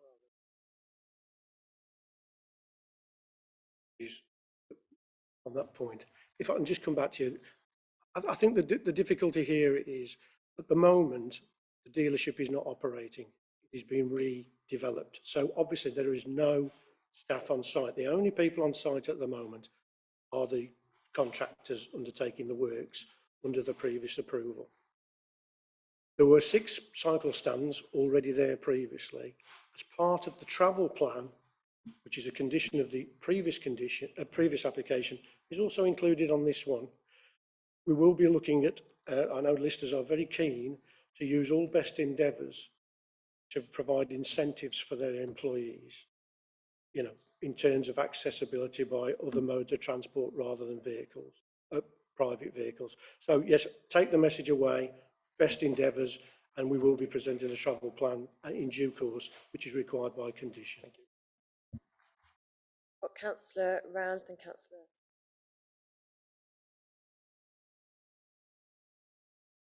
I just think that we're all really stuck, when you're a car dealership, they're all really stuck on cycling. That's all the questions that you've had so far. But for me, the issue of cycling is actually really important, not only from your employees' point of view, but from prospective customers. And I can talk from experience of being a new cyclist that I find it incredibly difficult to go around businesses in Worcester on a bike in terms of being able to park my bike when I get there securely. So for me, my big gripe is Sheffield hoops are just not good enough. I want to see something a bit more proactive, a bit more making it easier for me to park a bike securely. And you know, bikes these days are not, you know, 100 quid. They're, you know, they can go anything up to £3,000 and £4,000, and I don't think it's, you know, almost as much as a car. And I don't think it's fair to think that as a customer, you coming to your dealership, that I have nowhere to park a bike securely. I think that should be a consideration for you going forward and for your clients. And I just wonder if that could be taken on board so that, you know, the customers and also your employees, but I think businesses always think about, oh, secure cycle parking, that's just for your employees, but actually you need to think about your customers as well, that it may make it inaccessible to your business. So can that be taken on board? Through you, Chairman, I think that's a fair point. As part of the travel plan, again, sorry to come back to that, that's all about, not just about staff and about the dealership operation. It is focused at customers as well. I'm not saying people never turn up at a car dealership on a bike to buy a car, but it's rare. But that's not to say we can't accommodate that as part of the travel plan. I think Councillor Round and Stephen, if we're reminded to approve this application, we could look at an additional condition.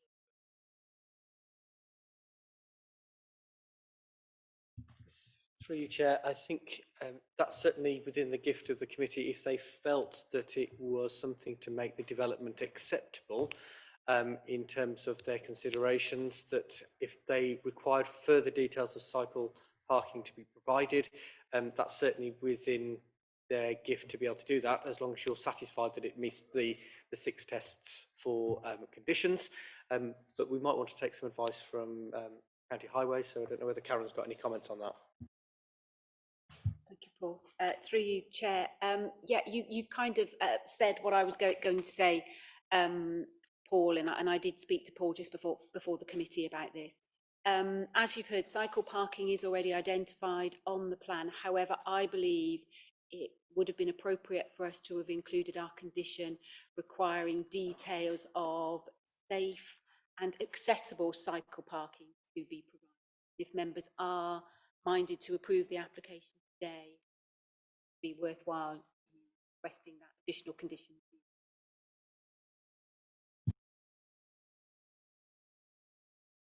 Yes, Councillor. Except that could it be safe, secure and Okay. Safe, secure and accessible. Lovely, thank you. Councillor Smith? Chair. The staff increase is from 24 to 48, which is double, and yet there are going to be 7 fewer parking spaces. Say you're going to pursue active travel, but how will you actually persuade your employees not to park on the adjacent residential streets, which are already overloaded with cars that shouldn't be there?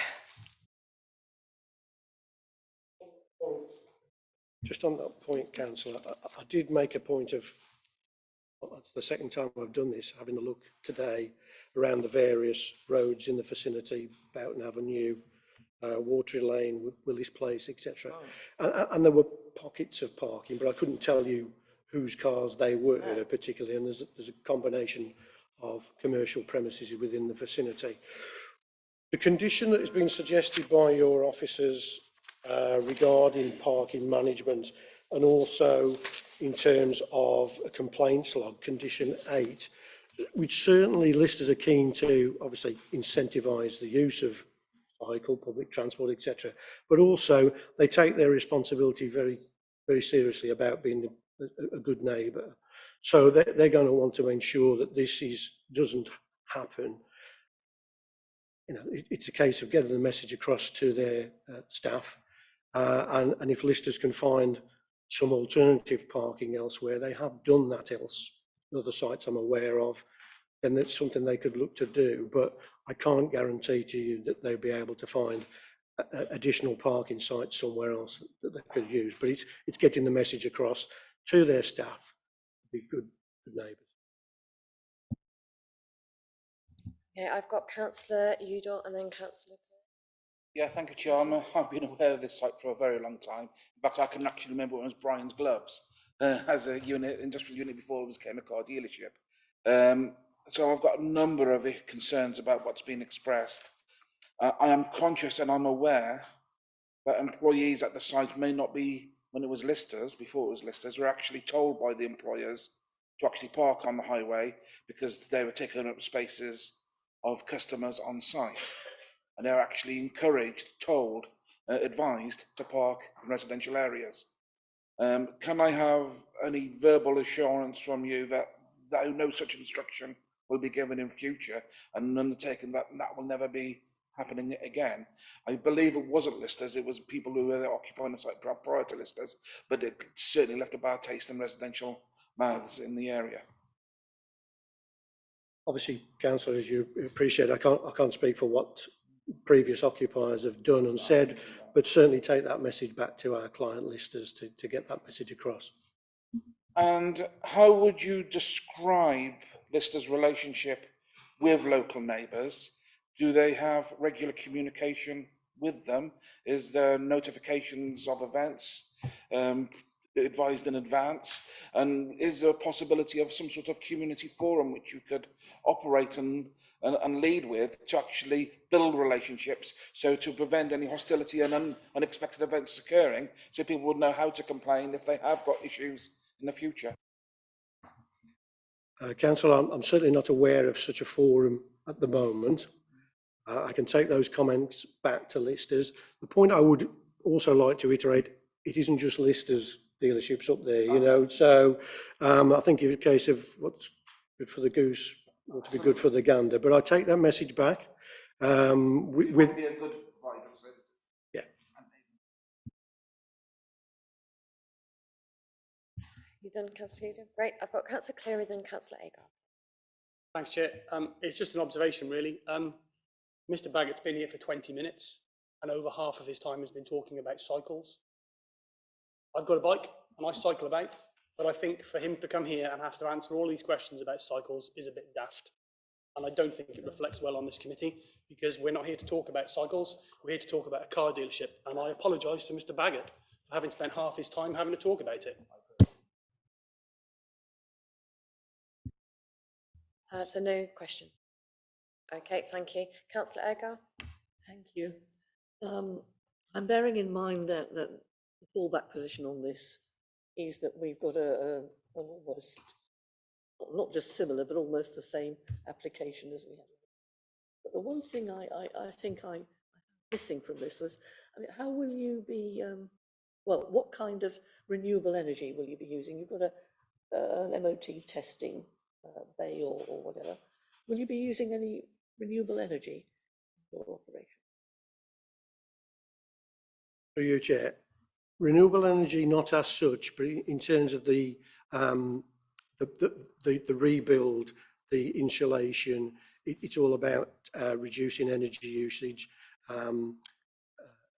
low energy lighting, etc., etc. But there isn't scope at the moment for the things that people think about, like retrofitting PV panels and whatnot. That's not being proposed. It's really about the build being sustainable, suitable insulation, reduced heating requirements, reduced lighting requirements. Thank you.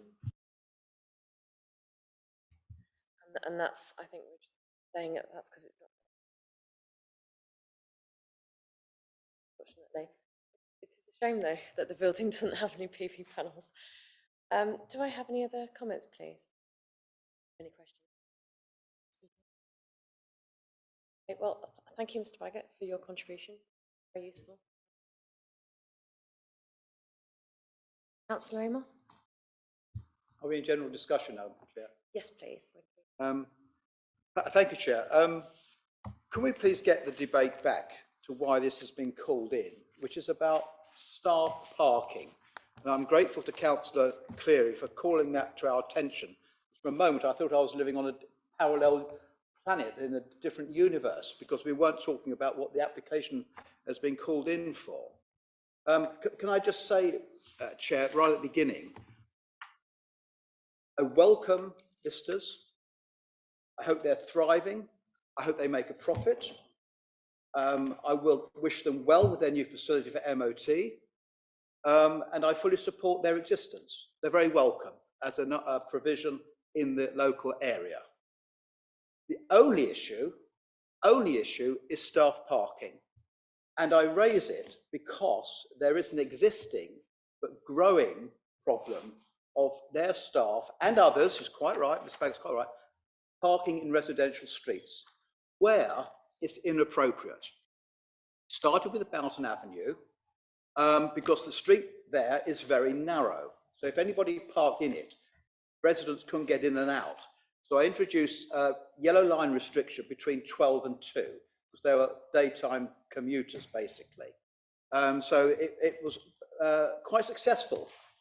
If you wanted to flout it, you had to go and get your car back at 12, move it somewhere else, then go back at 2 and put it back again. And people didn't want to do that, so it worked. And I could put yellow lines down all over the place, and they're down in quite a few places already. The problem with that, Chair, is that those yellow lines, while they're in force, affect residents as well. If their visitors come, they can't park there because it's 12 till 2. And of course, there's the displacement effect, which is exactly what's happened as more cars are being moved and parking somewhere else. So they have gone down to other streets, from Boughton Avenue, down bits of Bransford. That's not too bad because the road's wide. Willis Place, private estate, with the residents, I managed to get some kind of scheme up and running there. But it's been totally flouted, and there's no enforcement, of course, by anybody or anything. And there's now Blakefield Road, Blakefield Walk, down there as well. Those roads are very narrow. So the parking that's being generated is bad parking because the roads aren't wide enough to cope. And what bothers me about this is that the number of staff have doubled from 24 to 48. Now, I welcome that. I welcome that.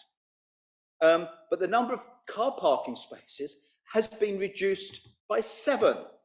So you've got 24 more staff and 7 fewer parking spaces. And daft is the politest word I think I can come up with.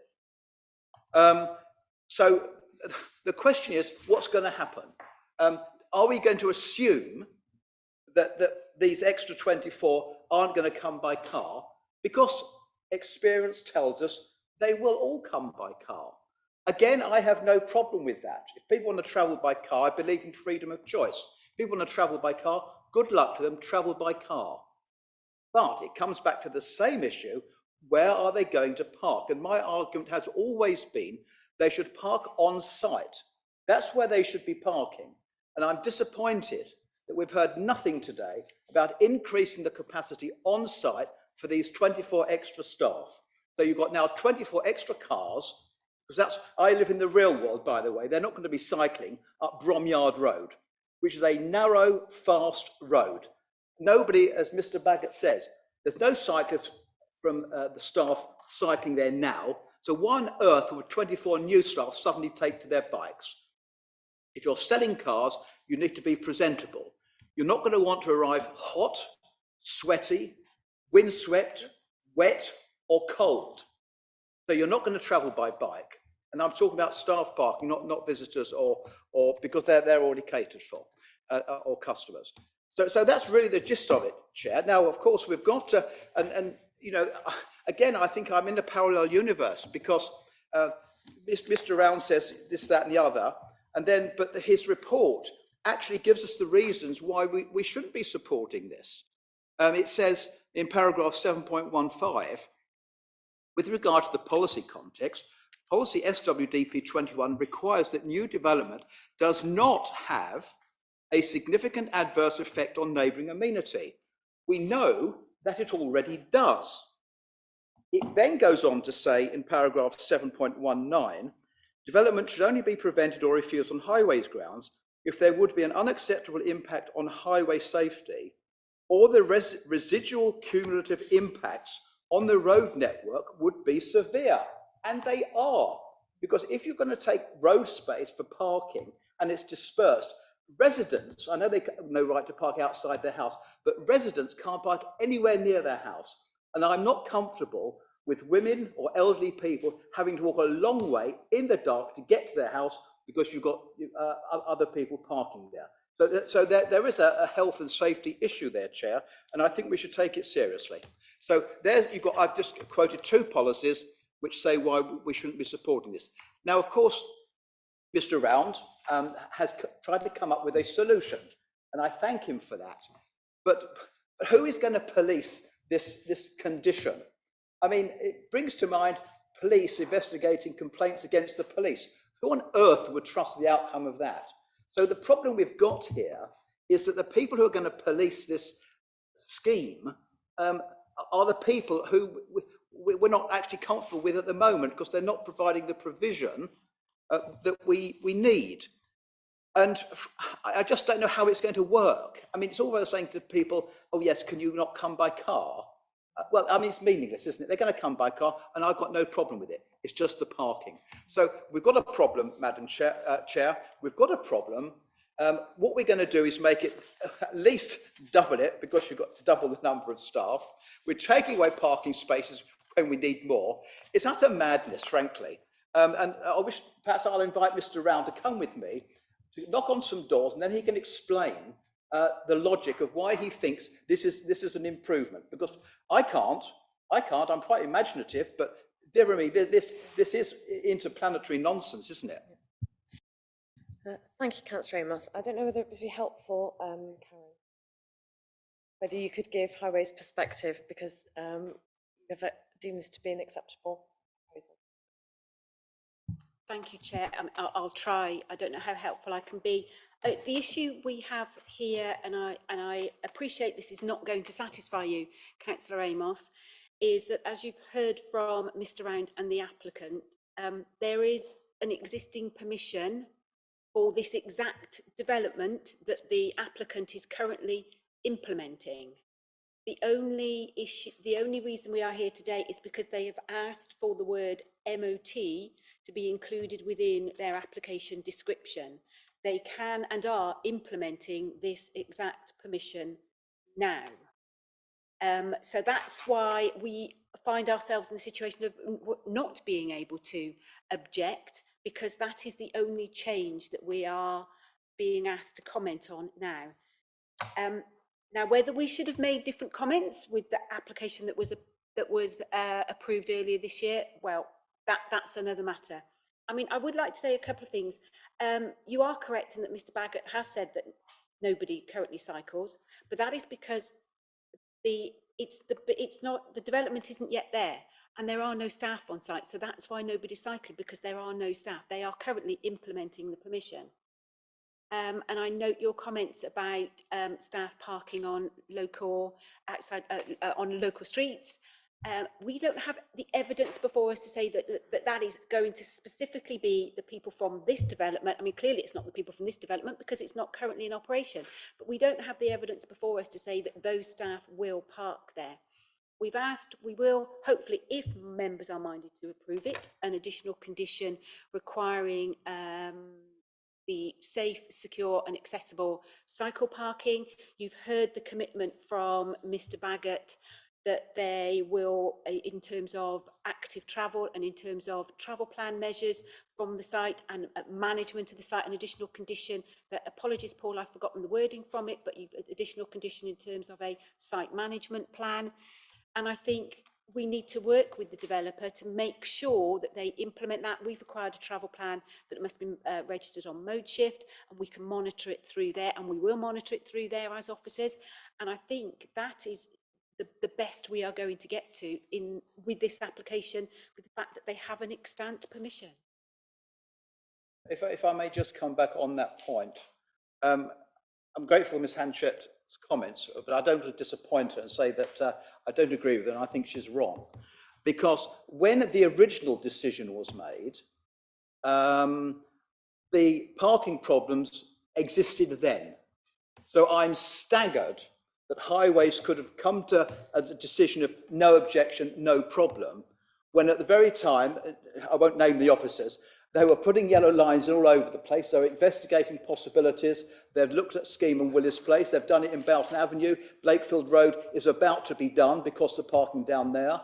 And so it goes on. The displacement just gets further and further. So you get women in particular coming home late at night and they can't park anywhere near their house. So the original recommendation, the original decision, frankly, Chair, is wrong. And in any case, each decision is made on its merits. So yes, a decision was made beforehand, which was wrong, but we are here actually because we've got to consider an application. And I'm not going to compound one wrong by committing another wrong. And I think Ms. Hanchett has also been helpful in pointing out the difficulties of who is going to police and who is going to enforce all this. Because what I don't understand, Chair, perhaps you could explain it to me. We've got these 24 people coming along. They're all going to be going by car, which I don't object to. And where do you think they're going to park? Where everybody else parks? In other words, the problem that I'm discussing and why I brought this to committee for members to adjudicate on. So tell me, where are they going to park? And can we please stop this endless nonsense about cycling? Nobody's going to cycle up Bromyard Road to buy a car. Can we just be realistic, please? It really is irritating. Councillor Cleary quite rightly said, you know, enough's enough. We're talking about staff parking for which there is no provision. I correct myself, for which there's going to be less provision than there is now. I was going to say there is provision for staff parking on site. There is provision of 13 spaces on site for staff parking as part of, but there is provision of 13 staff spaces on site.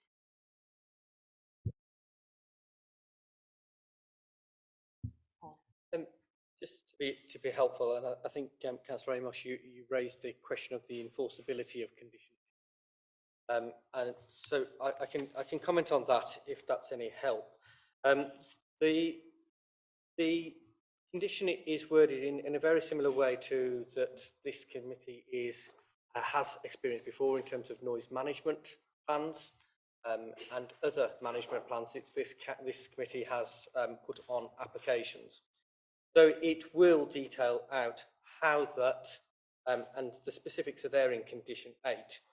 But in terms of the enforceability, we will ensure that that plan is up to date. We will ensure that that plan is correct. And the critical point of that, the condition, is that the identification and highlighting of the person who is going to manage that situation within the dealership, but also the review mechanism to ensure that any change in circumstances is considered. And that will allow the council to continue to have that review mechanism. So yes, it is self-enforcing, but that's the whole point of the condition, that it allows the dealership to be able to show that they are a exemplar dealership, that they are dealing with parking issues generally, that it's not them that's causing the issue. If it is them that's causing the issue, we have the condition to be able to deal with that situation. So that's the way that it's intended to work. And in terms of parking on site, at the moment, there is 0 staff car parking. And I think Councillor Udall indicated that the original dealership would not allow any staff parking on site. What we have here is we have staff parking on site. So from a point of 0, we've now come to a point of 13 spaces. So we have got an increase, and we feel that by including condition 8, it is a betterment from the fallback position of the existing approved application. Hopefully those comments are helpful. One wasn't too helpful, Mr. Round. I know you and I occasionally disagree on design matters, because you think a lovely brick wall is beautiful, I don't. But you just, Mr. Round, what you just said, again, I'm on a different planet, clearly. Paragraph 7.20 says, the proposal will result in the loss of 7 parking spaces. Are you telling me now there's an increase in parking spaces? Which is it? Just to reiterate my comments, what I said was that there is no staff car parking on site from the original dealership. What is proposed is 13 staff car parking spaces as part of those demonstrator spaces. What I haven't said is that there is an increase in parking. You're absolutely correct that the valet bays will take away 7 car parking spaces. Okay, thank you. I've got Councillor Agar next, please, and then Thank you, Chair. I was going to talk about condition 8, but that's already been done, so I'll ignore that bit. What I will say is, well, I hope it gives some reassurance to members at least, but it would be perverse almost to refuse this application because there is such a strong fallback position. This is what I will say. Thank you. thank you, Councillor Agar. Councillor Udall, then Councillor Desailly. I've got a lot of sympathy of what Councillor Amos has said. I know that will shock him in some ways. The only thing I disagree with him is Miss Hanchett is never wrong. You should never suggest that. I learned that a long time ago. I am very sympathetic to what's being said, suggested. This is a car dealership. It will attract cars. By its very nature, the people who work in car dealership love cars and will travel by cars and will use cars to get to and from work. It's the very nature of the beast. People would not be complaining about lack of car parking at a cycle shop. So let's be realistic a little bit about what we're talking about here. There is a problem, there's a historic problem, and it's going to be continuing problem. I think the biggest problem that the applicant has is their relationship with the local community is not good, and I see there's got to be means to improve that relationship in order to actually have a fair exchange of views and alert the community and to alert the dealership when there are problems. And I look to the officers for advice here, but I've just written down the wording, can we condition some sort of community and relationship and engagement plan to actually help the applicant to actually work with the local community to overcome the issues of concern, which will enable this application to proceed in a more safe way. Through you, Chair, I believe that expansion of condition 8 or those type of activities to include that as an additional bullet point would be something that would be acceptable in terms of being able to, as part of this car and parking management plan, to include the local, I think you said forums and exactly that. So I think that needs to be, that could be included if members felt that would be acceptable. Yeah. One thing I just wanted to highlight is 7.24, where it says that senior dealership and sales staff do utilise the demonstration vehicles for travel to and from work, and as such, parking spaces effectively double up in terms of their use to include associated staff. So that does create I've got, Councillor Desira and then Councillor. I understand Councillor Agar's point about our wiggle room here being very slight, approved application, but I'm wondering whether it might be some proper incentives.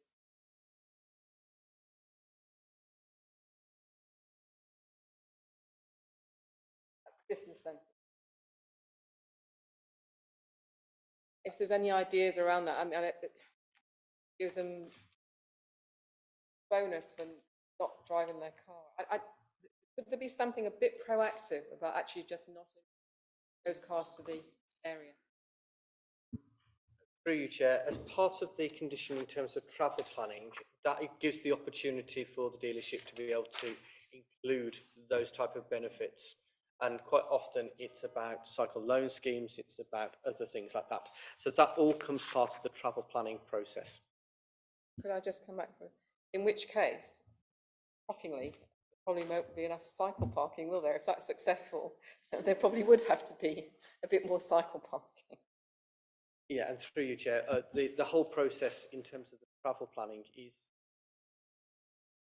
Stephen mentioned, to be a living document. It has to be something that goes with the development and grows. So there is a review mechanism through it, and it's something that we do through the mode shift process, so that if there is a requirement for more cycle spaces, that's the travel planning process will allow for that to take place.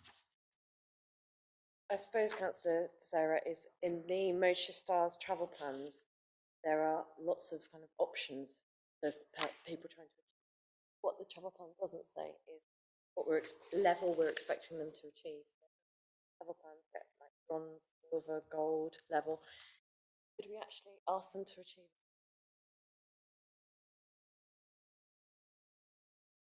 minimum level? Through you, Chair, that's consideration for you, and it's whether you feel that by including that it's proportionate, that it's reasonable, and that it would make the development acceptable. So it's perfectly within your gift to be able to say that the travel plan needs to be a certain amount, but in terms of your considerations, you just Yeah, I think the concerns are that what I'm hearing from councillors is the main concern is the parking. The travel plan is our main tool for addressing the car parking, but if it's a live document, it actually needs to achieve, therefore it achieves a certain level. So I don't know what would be appropriate, Karen.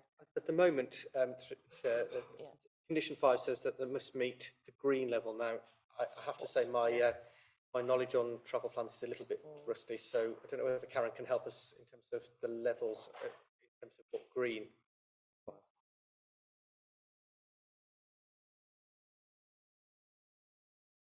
No, I can't, because I don't want to give you the wrong.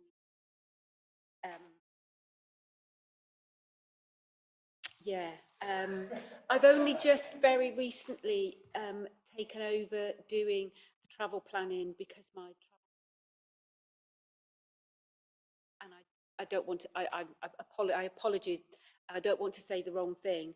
So whether it's something that we can agree between chair and vice chair, because as well as putting the level that we want to achieve, I would want to put a time frame on it as well.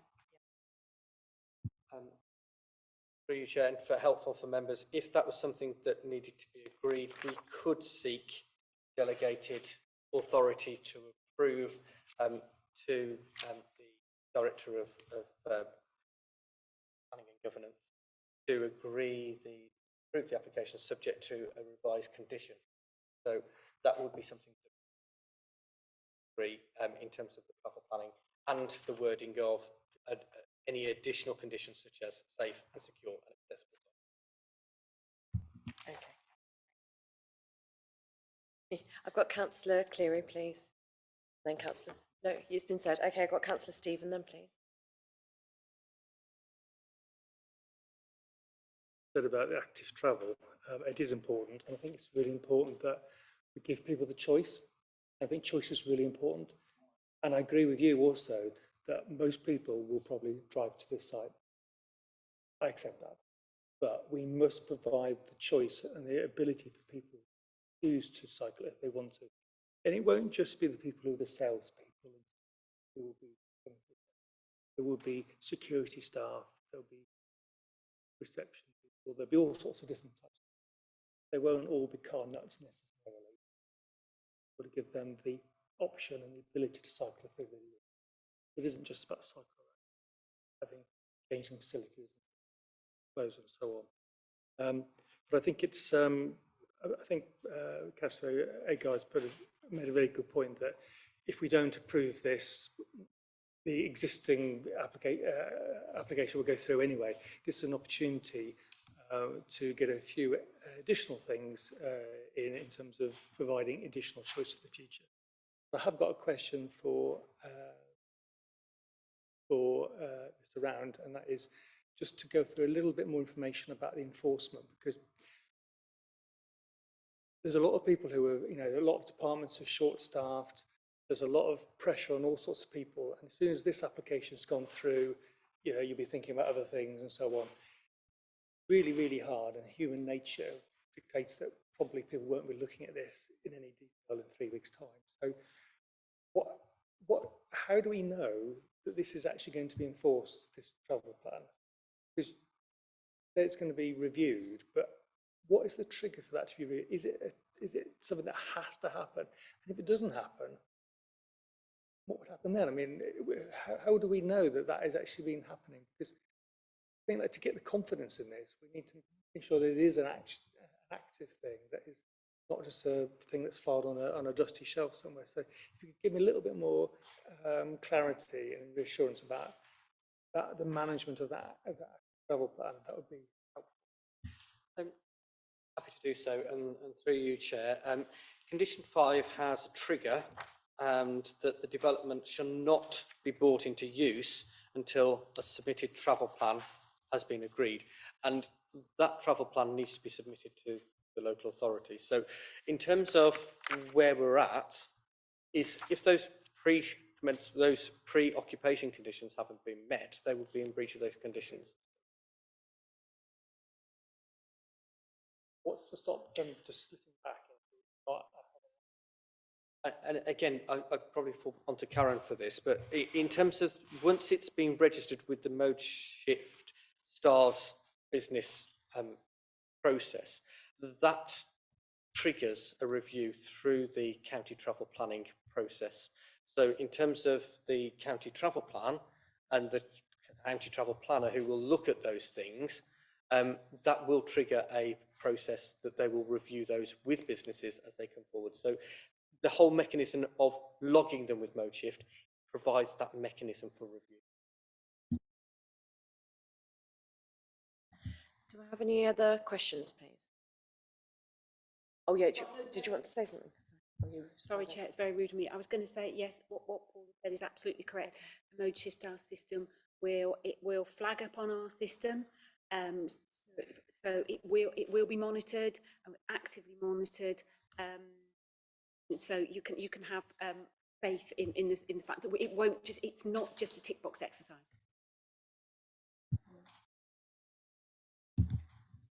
Very much.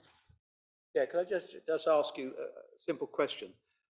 Given that the problem is staff parking in all the neighbouring streets, presumably what we need to be monitoring is those cars which are parked in neighbouring streets, because the consequence of them so doing is that I put yellow lines down, inconveniences the residents, so the displacement effect is now getting quite big.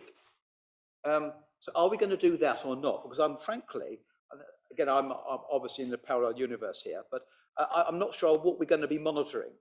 What are we monitoring? It's the parking that is the issue. I mean, are we going to take number plates? And if the number plate belongs to a member of staff at Listers, then something will happen as a result, or what? Through you, Chair, and in answer to the direct question, council officers won't be going around taking vehicle registration plates. That would not be a useful resource of time. But what condition 8 does is allows that strategy for monitoring and for identification of a specific person for enforcement and reporting to. And that mechanism will provide that process. But in terms of the specific answer, it won't be for council officers to go around taking number plates.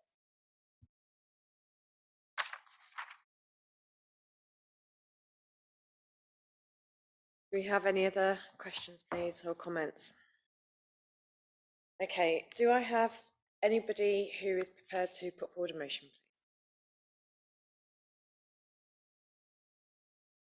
Praise it. Thank you, Councillor. And you'll be praising it with the additional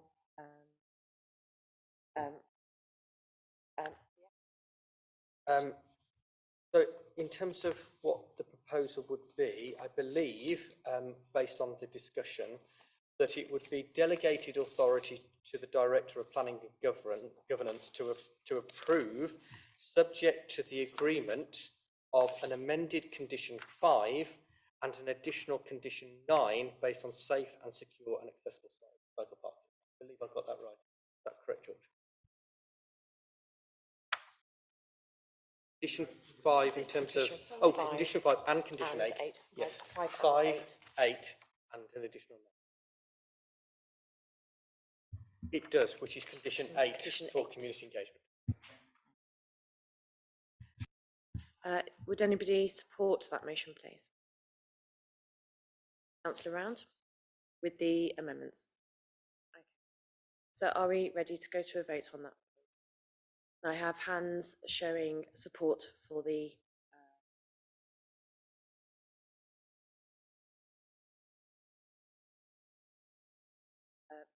hands for refusal. Absolutely. We are definitely going to have one. Did everyone vote? Lovely. Thank you. We are going to have a comfort break. Madam Chair, just before you do that, and I agree with you, could I just ask Mr. Round one question relating to that decision? Would he take on a bet with me that in a year's time we're back to where we are now, only worse? Would he take me on?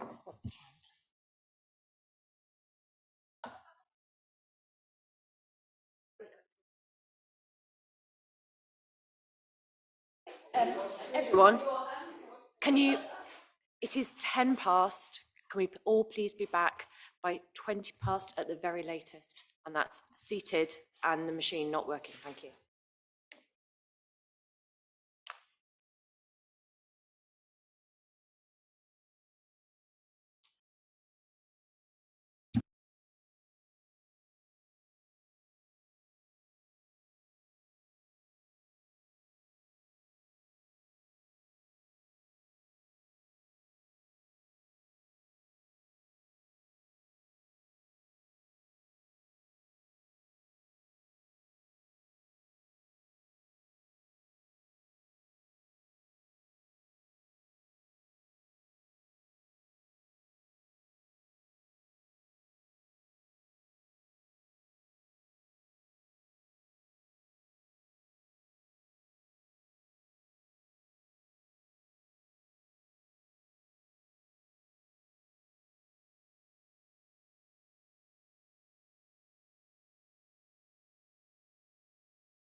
Okay, welcome back, everybody.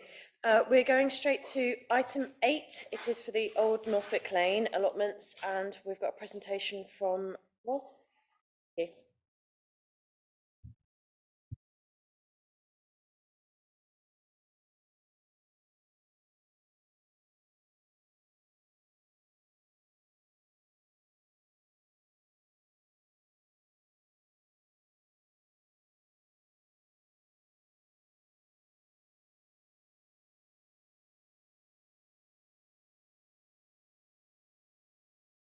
Relates to the Worcester City Council managed allotment site located off Old Northwick Lane in the Northwick area of Worcester.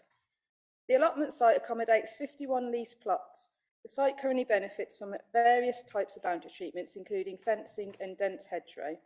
In the past, the site has suffered with thefts of produce and damage to sheds and tenants' property. Therefore, the existing boundary treatments are failing to meet the required purpose. The proposal is for the removal of low-level fencing and the erection of replacement 1.8 metres high green powder-coated weld mesh fencing, the removal of the existing low-level vehicle access and pedestrian gates, and replacement with 1.8 metre lockable gates at various locations. The proposed locations are indicated on the plan shown on the screen. The existing fencing along the east boundary, Geneva Close, and various other small sections on the site to be removed and replaced with a new 1.8 V-mesh fencing for replacement, which is shown on the bottom photo. The applicant has agreed to install hedgehog escape holes to be cut into the fencing along various locations to allow them to enter and leave the site along Geneva Close. The existing low-level single vehicle gate on Lugano Road to be removed and replaced with lockable 1.8 metre times 3 metre single V-mesh vehicle access gate, which is also shown on the bottom photo, and the location is marked yellow on the proposed plan. The existing double gate on Geneva Close to be replaced with 1.8 by 1.2 metre V-mesh pedestrian gate, and gaps to be infilled with 1.8 metre V-mesh fencing. This location is shown below on the proposed plan.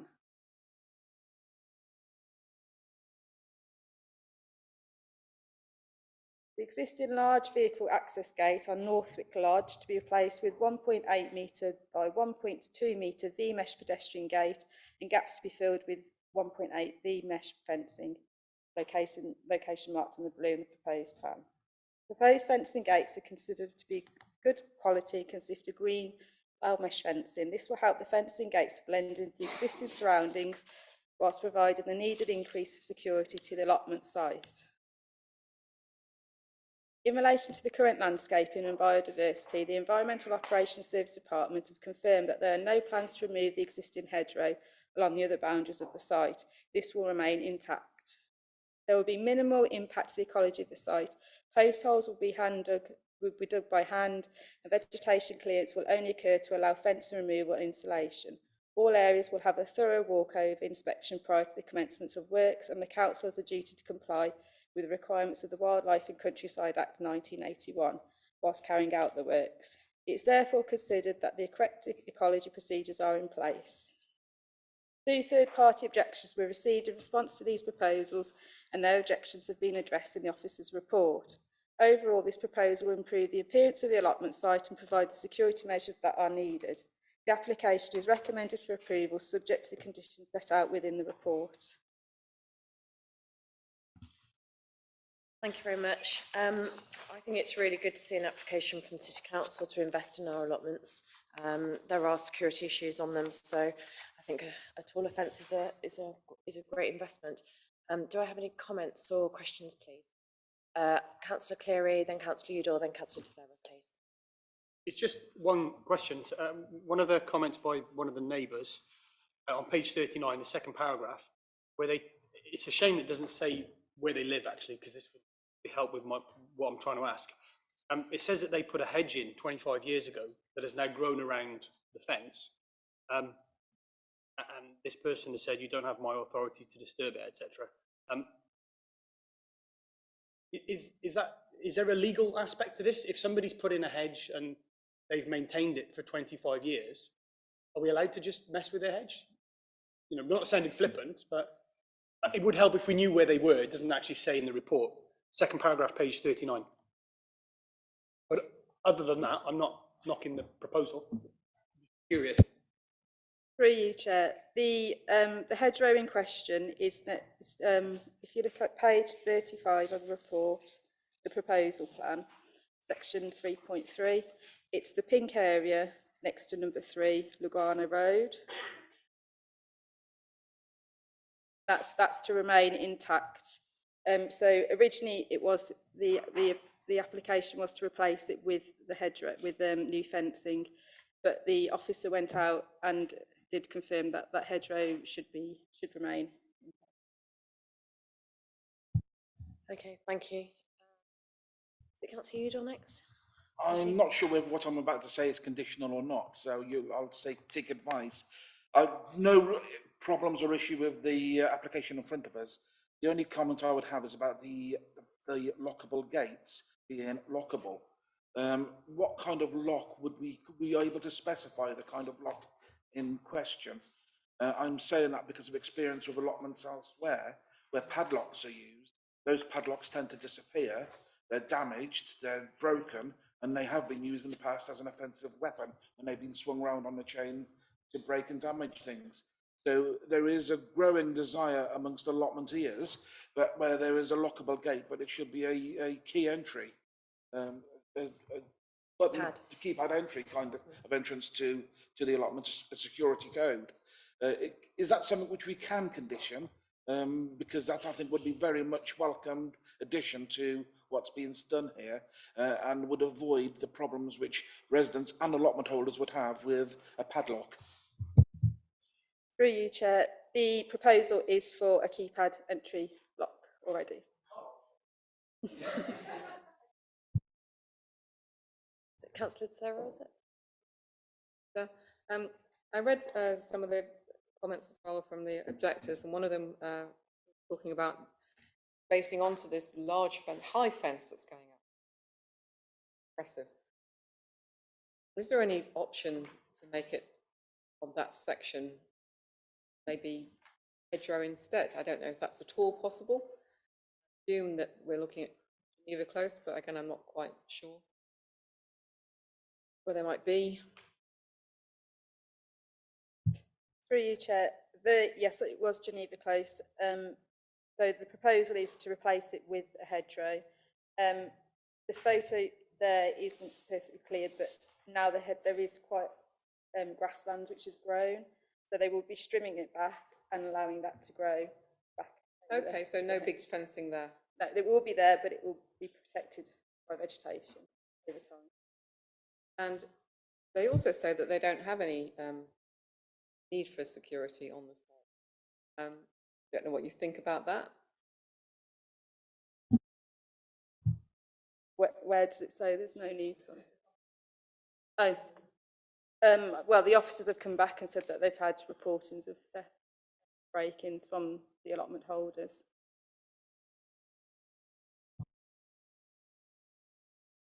Councillor Rhagar. You, Chair. This is quite a big fence. I've got no objection to it at all. Residents seem to object. Was it this one where residents object to the colour? Well, that's purely aesthetic, isn't it? I don't know what's wrong with a green fence, but clearly they want a grey fence, and they may as well have a grey fence if that's what they really want. But it's a substantial fence. So is there a way through for hedgehogs, badgers, other wildlife, apart from the hedge in one position? Is there a route through the fence itself? Through you, Chair. The proposed fencing, they'll only be able to put holes in for the hedgehogs. That's what they proposed. But badgers and foxes should be able to escape through the remaining hedgerow the other side. At both sides, you mean? They can go across the site and get in and out? They can get in and out, yeah, just not through the Geneva Road where the hedge fencing is. We've got extra holes for hedgehogs in the new fence, but they won't be big enough for a badger. I'm assuming if it's big enough for a badger, it might be big enough. human problem, yeah. Do I have any other questions or comments? Are we prepared to put forward a proposal? Anybody? Councillor Stephen? Is this in support of the application? Thank you very much. Do I have a seconder? Councillor Cleary? Thank you very much. Okay, can we, are we ready to vote? Or any other points? No? Okay, right, let's have a vote. All in favour, please. That's unanimous, thank you. Great. Now we move to agenda item 9. This is the Green Centre, the Construction Skills Centre, proposed again by the City Council. And I think we've got Laura will be doing the presentation. We'll give you a minute to get settled.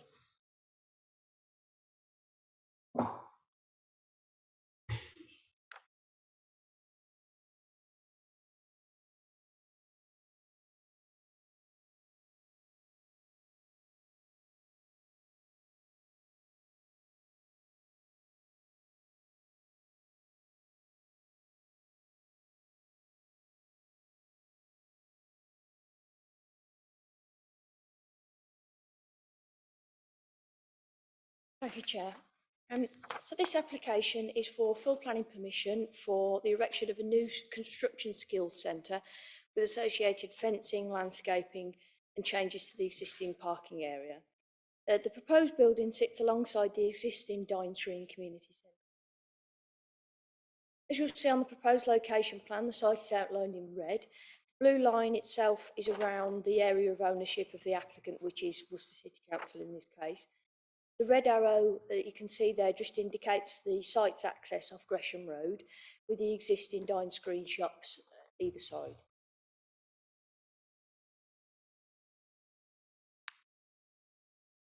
Now just looking at an aerial site view of the site with the white arrow indicating the location of the proposed building. Now looking at the site photographs, first photograph here just showing the access to the centre with the existing community centre directly ahead. As you can see, either side of the site either side of the access are the existing Dine Screen shops. There are also a number of residential apartments up to the upper floors. Now moving into the site itself, the front entrance of the existing community centre. Now just looking to the side of the building with the existing car park laid out. Again, further view of around the side, just showing the car park with mature trees and landscaping. This and the previous photographs you might notice are taken on different days, which is why there's cars in the one. Now a photograph taken after walking across the car park, looking back at the entrance of the site. Now looking around the site, this is the residential uses to the rear and the upper floors of the Dine Screen shops. Again, further closer view, you will see that the access alongside the shops to the left. Members will also note that this is a modern addition to the area with the use of different materials, including grey and black colouring in the choice of materials. Now looking the other way to the end of the building.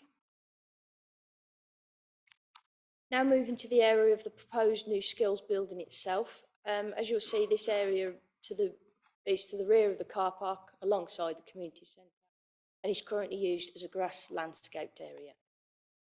A further view of the rear elevation of the building.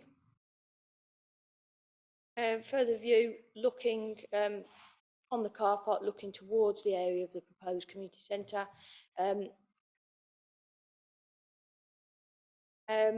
Members will note from this photograph that there are residential gardens that run alongside the site.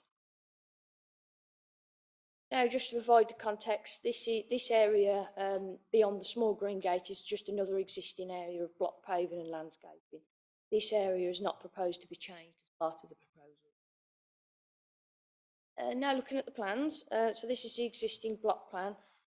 You might just be able to see in the green circles, that is the existing trees and landscape. Now looking at the proposed block plans, members will see the proposals seek to introduce biodiversity and drainage enhancements. These include a drainage swale, shrub and hedgerow planting, a sparrow nest box, a proposed meadow, new trees. The drainage swale and landscaping also create a buffer between the proposed building and the neighbouring property, number 28 Shakespeare Road. The proposed building will see the loss of some parking at the site. However, following the submission of a further parking survey, the Highways Authority have raised no objections subject to conditions. The proposals do, however, propose cycle parking and a new EV charging point at the site. Now moving to the elevations, the proposed building, as you can see, has a gable frontage. The proposed materials comprise of grey powder-coated steel cladding with a timber window and door surrounds that are designed to match those of the existing community centre building.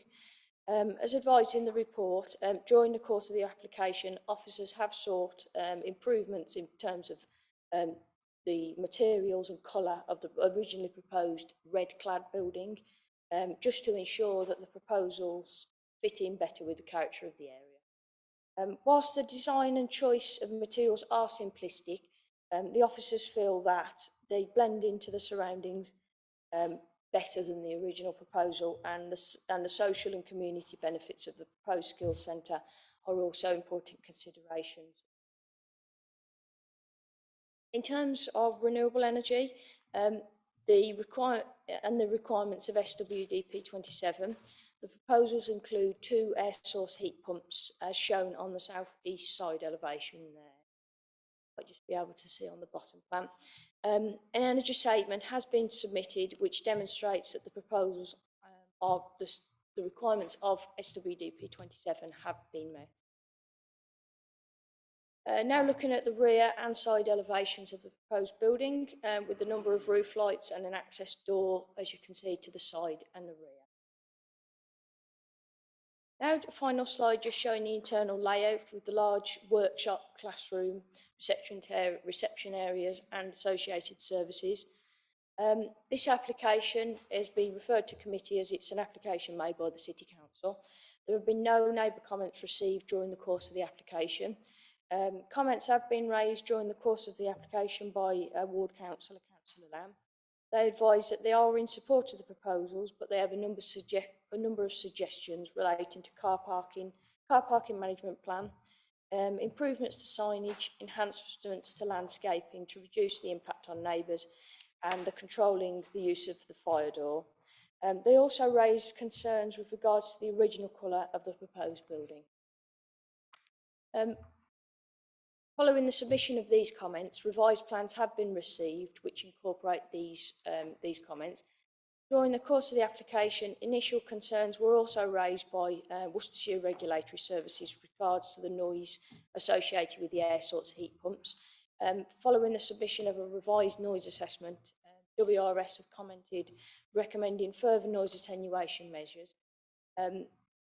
They have advised that they consider that these can be addressed by a condition along with an updated noise report. The Highways Authority also recommended additional time period to be included with the original parking survey.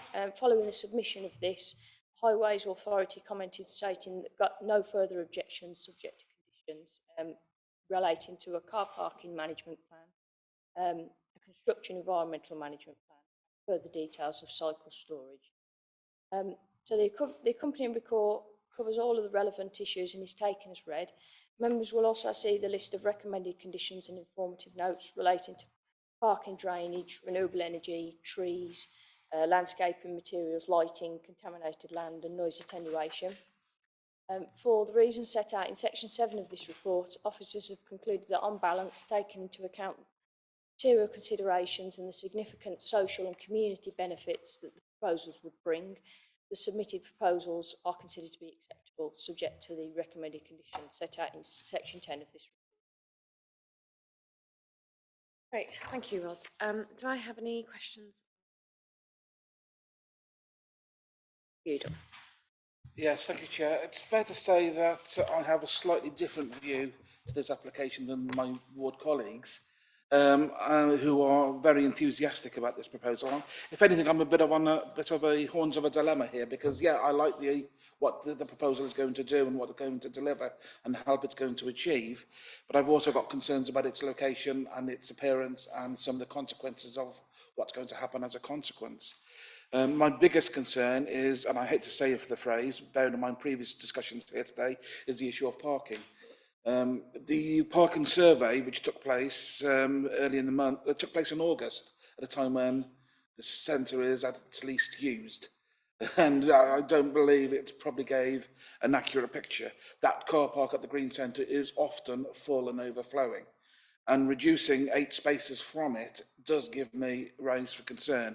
Now, I do see the comment which have been made about potential overflow to Howard Road, and I'm very sympathetic and supportive of that. But I'll want to come back with another suggestion in a second. I do seek assurances, and I think it's within the report, that the access doors at the back will be for emergency access only and will not be used for ventilation. And I am concerned about the potential of loss of play area, which this area also provides. At the moment, it's actually used for play in many aspects.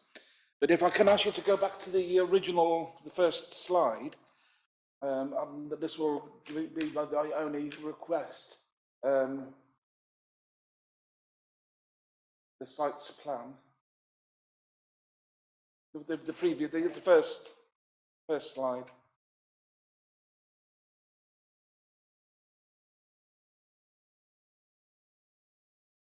Yes. No, the original. Very first slide. That one there, yeah. Where you see the red arrow going in, there are shops at that location which have actually come to me in recent days and suggested if this is to happen, they require bollards outside their shops to protect them from overflow parking, obstructing their entrances to their buildings and the ground in front of their shops.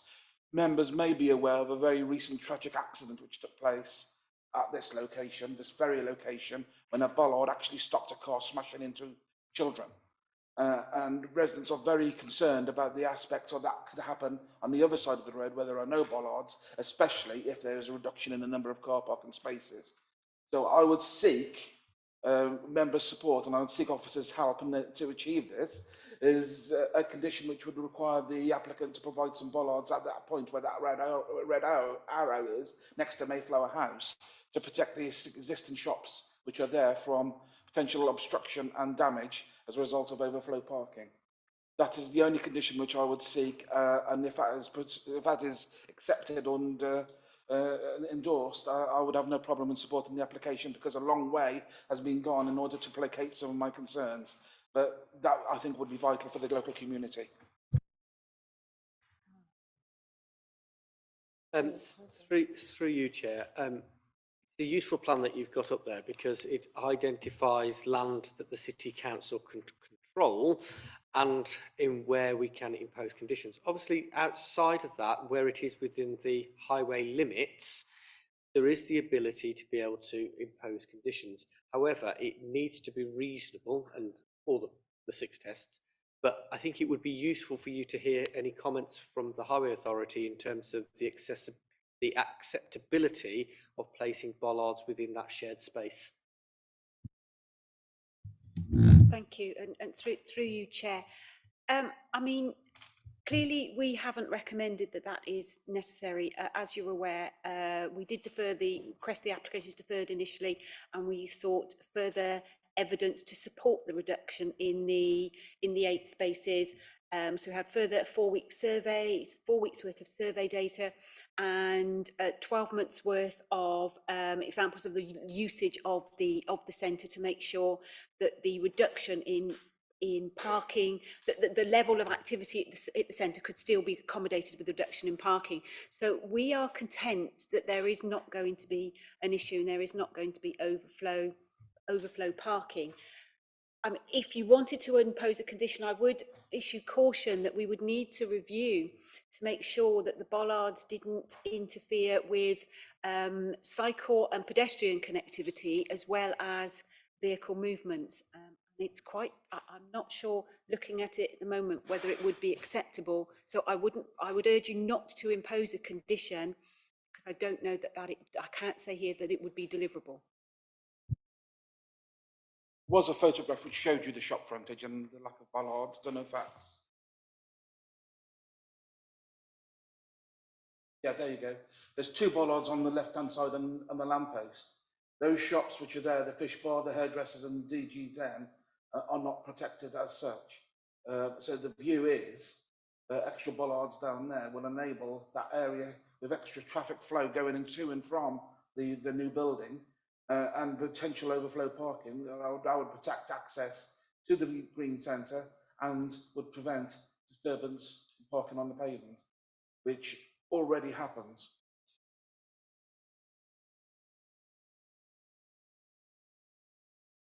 Maybe, Chair, if you want to defer it for another time to investigate the potential of extra bollards there, it's certainly something which I would strongly ask for.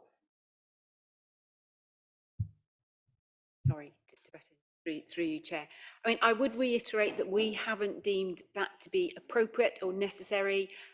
Our colleagues in accident studies have not deemed it to be unacceptable and require these measures. But I mean, it's up to members if they feel that it is appropriate. All I will say, Chair, if I may, is there was a recent accident on this site just a couple of weeks ago, and there was a bollard which saved lives. And that is incredibly important to the local population. Duncan.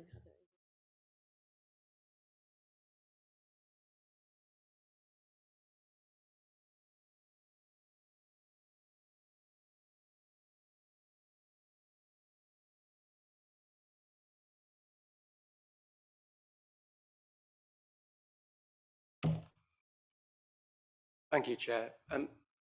Concern that Councillor Udall has raised is a very understandable one. I think my concern is whether such a condition would be reasonable and meet all of the necessary tests. But I don't think we should necessarily just stop there and say we can't do anything about this.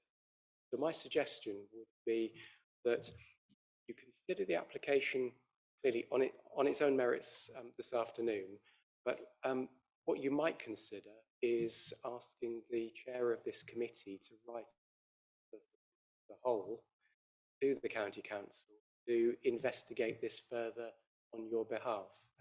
That doesn't to deliver anything, but I think that is reasonable and proportionate in the context of this planning application. That would be my suggestion. Thank you, Chair.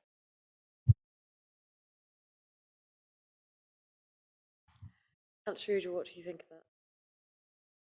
I have already written such a letter, as you may have guessed, and I'm not anticipating favourable for any request is normally no. So, yeah.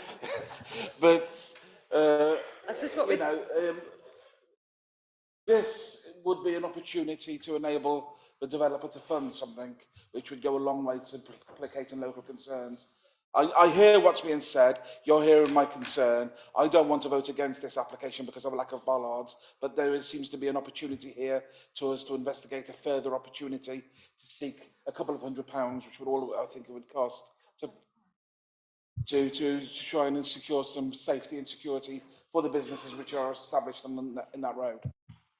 Through you, Chair, very briefly, I do need to say that was not part of my suggestion as far as any additional financial obligation that the applicant would do. I think it's just that given the comments that have been made, and if it's a concern which is shared across the committee, then sending that letter, not just from an individual city councillor, but from the chair of the planning committee on your behalf, something that you could consider. Clearly, not knowing what the outcome might be, but it's an invitation to look at the matter and understand the concerns further. I'd be happy to do that. Your handwriting is always beautiful. Is it? Your handwriting is always beautiful. I do have good handwriting. Do we need to vote on that? That intention? Yeah, or be part of the we have any other comments then, please? Okay, well, I think this is an excellent proposal. The City Council investing in the skills of our residents. It's a great opportunity for employment provision for the city. So do I have anybody who would like to propose in support of this application? Councillor Agar, and a seconder, Councillor Sarah. Okay, are we ready to vote? Yes, okay. Can I have votes in favour then? Okay. And votes for refusal? Abstentions? That's carried. Okay, so we've now got item 10. This is the community centre on Canterbury Road. And we've got Ros back to present. Just give me a minute to settle.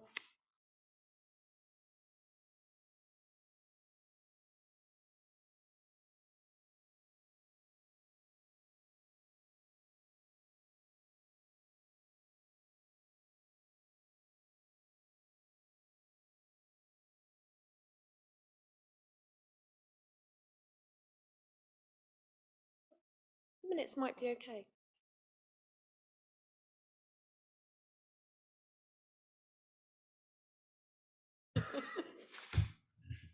Okay, this application site relates to Ronkswood Community Hub located off Canterbury Road within the Nunnery Ward in Worcester. The existing hub building is owned by the City Council but leased to Worcester Community Trust. The site is adjacent to registered green status land known as Ronkswood Fields. However, the location for the proposed extension is not located within the green status land as shown on the map. The proposal is for the erection of a classroom extension and associated landscaping. The proposed extension will accommodate a new classroom space with storage. The extension will be located on the southern side of the existing building near to the children's play area. Within the existing hub, the changing rooms, which are tired and little used, will be refurbished and converted into 2 new meeting rooms. These alterations will enable the hub to offer a wider range of training courses and increase access to rental rooms for the local community. The current community hub can accommodate 166 service users in total. The proposed extension and alterations to the existing building will provide an additional 3 rooms and spaces for an additional 38 service users. The proposed new extension will be covered with a pitched roof replicating the pitch of the existing roof and tying in at the same eaves level. The roof will be clad with plain tiles to match the existing. Externally, the walls will be finished in facing brick in a buff colour to match the brick on the existing building. The new extension will be highly insulated and use heat recovery ventilation technology to ensure low energy use and clean, fresh air supply to the new rooms. The proposed design and choice of materials will result in an extension which reflects the characteristics of the host property, integrating it into its surroundings whilst reinforcing its local distinctiveness. The proposed materials are of good quality and will allow a sympathetic extension which will blend into the host building. It's considered that the proposals are in accordance with policy SWDP 21. The site is located adjacent to a designated green space. The proposals are to extend the existing hub to provide the additional floor space to allow the hub to offer a wider range of training courses and increase access to rental rooms to the local community. The proposals are seen to benefit the local community and therefore in accordance with the relevant requirements of policy SWDP 38. Regarding parking provisions, the site already benefits from off-street parking of 19 spaces and 2 accessible spaces. The applicant has advised that the majority of service users currently walk to the hub and there are no current parking capacity issues. The parking arrangements will remain unchanged as it is considered that there is adequate parking available to accommodate the existing site and the new classroom. Worcestershire County Council Highways have been consulted on the proposals, who advise that they have no objection to the proposals. However, cycle parking in line with standards is expected. This has been agreed by the applicant and a condition to this effect is recommended. In relation to the landscaping, the Council's landscape officer advised that there are no objections to proposals. However, the plantings shown should be specified in detail at larger scale, and some new native trees should be planted to assist the setting and provide biodiversity enhancement. In response to these comments, the applicant has agreed to provide a landscaping scheme prior to first occupation to be submitted and agreed by the council, addressing the requirements. A condition to this effect is recommended. No third-party objections have been received in response to these proposals. Overall, it's considered that the proposal will not harm the immediate surrounding area of the application site and will provide the required additional space for its service users and the local community. The application is recommended for approval, subject to conditions set out within the report. Thank you, Ros. Questions? Councillor Agar? Thank you. Briefly, because I'm the local member. I very much welcome this building. I think the local residents will welcome it too. It is a very low-income area in places. Greatly needs this sort of skills development that is going to be on offer. I would only say that I think we had a conversation about whether or not this impinged or intruded on the field nearby, because it's not merely green space, it is actually a town green in perpetuity. I think it was conferred by Her late Majesty on the occasion of her Silver Jubilee. Anyway, but it is a particular legal designation. I'm assured it doesn't intrude, that the pathways in and out of the area will be preserved. So all in all, I think this has got to be a huge benefit.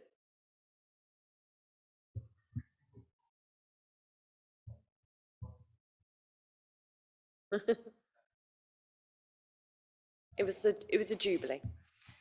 Do I have any other councillor comments, please? No? No other comments? Right, shall we move to a proposal? Anybody? Councillor Agar, thank you. A seconder, please. Oh, Councillor Udall, brilliant, thank you. Okay. Votes in favour, please, of the application. Unanimous, thank you very much. Is that okay, Councillor Cleary? Okay, we're now going to change chair because is it item? Yeah. Thanks for your support, Councillor Udall. And yeah.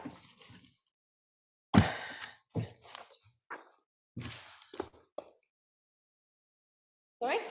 No, not quite. No, we're not letting her off.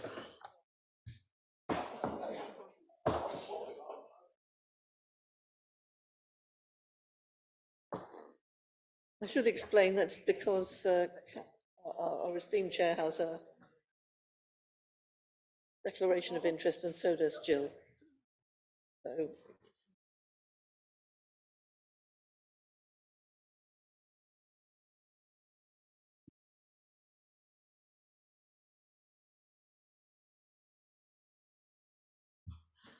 right. Paul, would you like to present?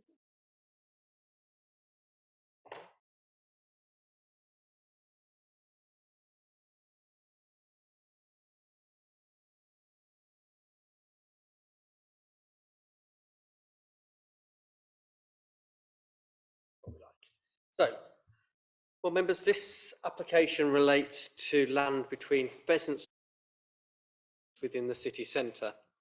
The proposal is put forward by the City Council and seeks to provide a new pedestrian and cycle link between Shrub Hill Station and the city centre.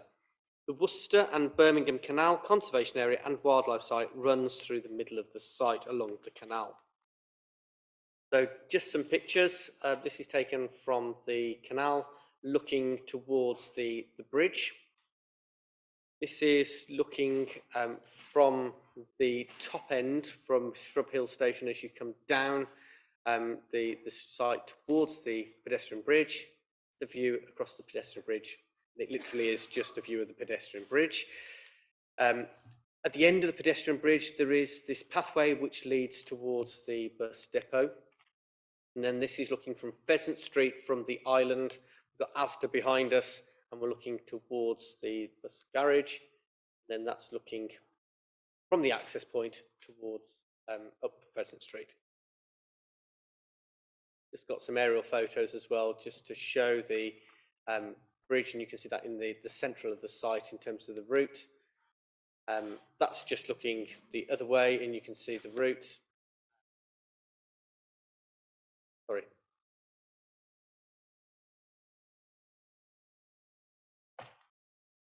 So this is the route. I can give you a little bit more longer. So this is the route, and you can see it running from right to left or left to right, and you can see that with the bridge, which is the centre.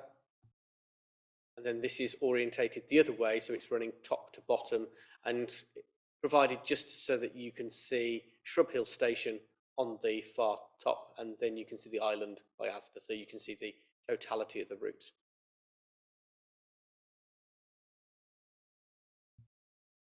So the existing routes to the city centre from Shrub Hill Station are unattractive, and it makes access very difficult to get into the town centre. The proposal seeks to provide a better connection as part of the wider Shrub Hill Quarter regeneration set out within the city centre master plan. The creative and attractive movement corridor is considered to be a welcome addition to the city and is supported by policies within the development plan. The creation of the 5-metre wide shared use link between Pheasant Street and Padmore Street will involve the widening of the footway from Padmore Street to the footbridge. So we have improvements coming across with the crossing coming from Shrub Hill Station into from Padmore Street, and then we have the improvements along that road to the pedestrian and cycle footbridge. So not only will they include the widening of the footway across Padmore Street to the footbridge, but it will also include, if structural elements permit, the increasing of the parapet along the bridge. Including works from Pheasant Street, and that's just a view of the view from Pheasant Street. This is the proposal. They include new fencing and surfacing of the portion of the site which is the existing bus depot to create that shared use space. Proposals include landscaping and are considered to be acceptable in their entirety. And we've got then just a further detail coming onto Pheasant Street with landscaping and the proposed routes. Consideration has been given to the impact on the conservation area as a heritage asset, concluding the proposals will enhance the character and appearance of the conservation area. In physical terms, the proposal will not give any rise to activity that will cause harm to highway safety. There will be an increase in pedestrian and cycle movements, but these have been fully considered and designed for within the scheme.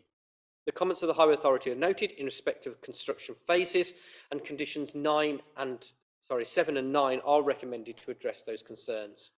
In a similar vein, the comments of the Council's Landscape and Biodiversity Advisor and Worcestershire Wildlife Trust are noted and addressed by suitable conditions. Overall, this is an exciting opportunity to provide an attractive link into the city centre and improve the connectivity as part of the wider master plan. The application is recommended for approval, subject to the conditions set out within section 9 of the report. Thank you.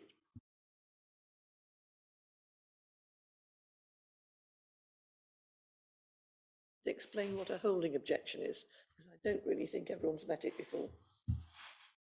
So, through you, Chair, a holding objection is not an objection in principle, but an objection based on certain criteria. So, where you've got an absolute objection, it's because it's unacceptable, but a holding objection is where they feel that it could be acceptable, subject to certain criteria.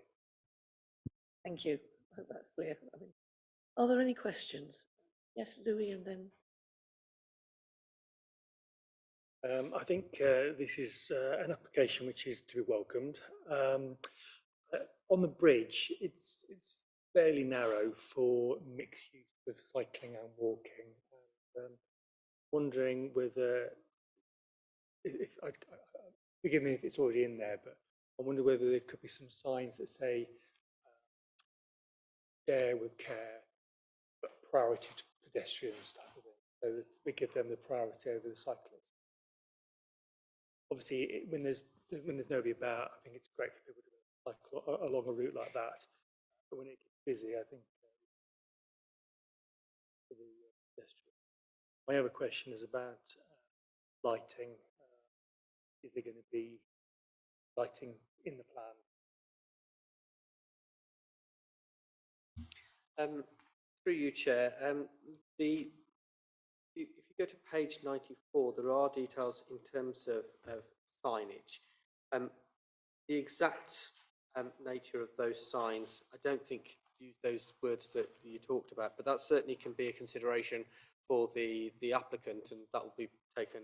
But certainly there is warning signs in terms of pedestrian crossings and in terms of the shared space. Those are very clearly put in terms of the but in terms of those specific things, I think that's a good idea. But they will be able to. I wouldn't say cyclist dismount. I would say something like pedestrian priority, but share a care or something like that. Yeah, I've had nods from the officer who's supporting this, so that will be able to be included.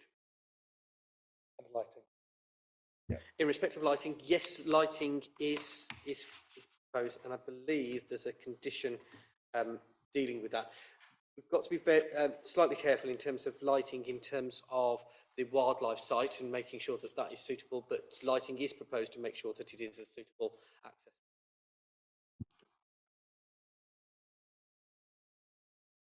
Thank you. I'll be brief because the press just accused me of being responsible for the fact that his battery ran out. So obviously I clearly need to be brief.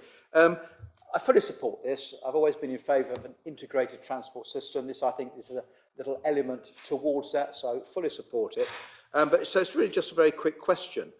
Clearly, the link between Foregate and Shrub Hill is very important, simply because of the poor quality of the service being provided. I was on the train the other day from Paddington, supposed to terminate at Foregate Street.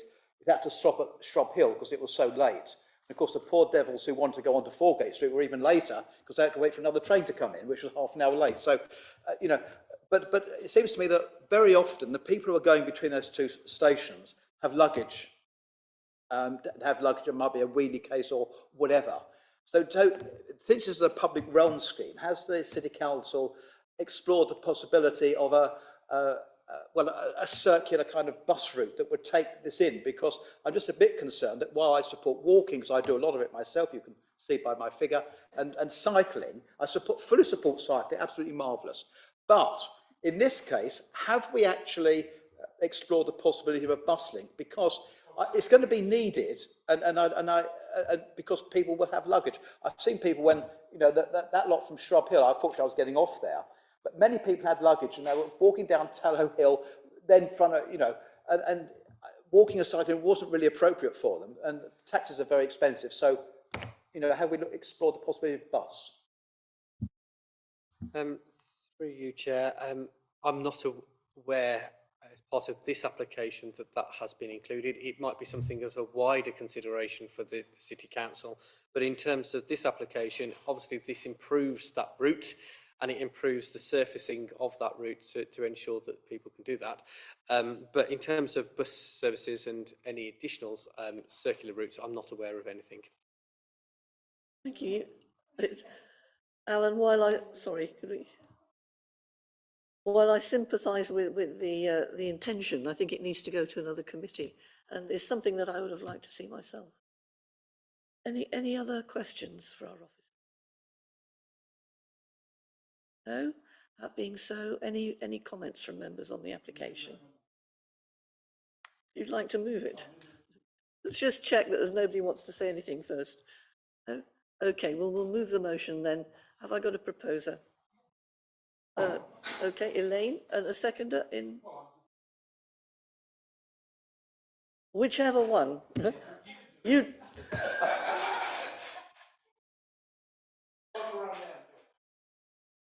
Sorry, I have a proposer and I have a seconder, thank you.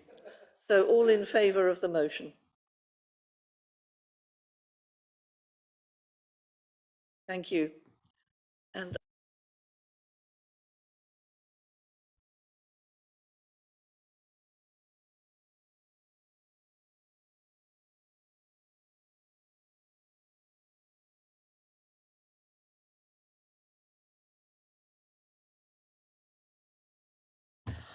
Well, What a coincidence. Okay, yeah, this is any other business, and it is an AOB, yes, and the AOB is about Georgina. So, as we all know, Georgina has been at the City Council for 36 years? 34. I presume you've had lots of entertainment along the way. Yeah, so I don't know whether anybody would like to say anything. Thank you. Councillor Amos. Yes, thank you, Chair. I'm not quite the longest member on this committee. I think Councillor Agar may supersede me on that. But either way, I think, on behalf of the committee, I'd really like to thank Georgina. She has been a tremendous officer, I think, always with a little sense of humour and a smile. She even laughs at my jokes sometimes. But she always gives advice in a very low-key way, very measured, very professional. And also, thank you, George, for the biscuits. They were delicious. Councillor Udall had most of them, of course. But also, Georgina, I speak as her councillor as well. But seriously, it doesn't look possible, George, that you could have been in any position for 36 years. I would have said most 10. But anyway, I know you're on to higher things. So good luck to you. I hope you enjoy your new work. I'm sure you will, because you've been a success here. You'll be a success wherever you go. So thank you for everything you've done. Thank you for being a lovely person, and thank you for being a good officer. Thank you. Yeah. Councillor Agar, did you want to?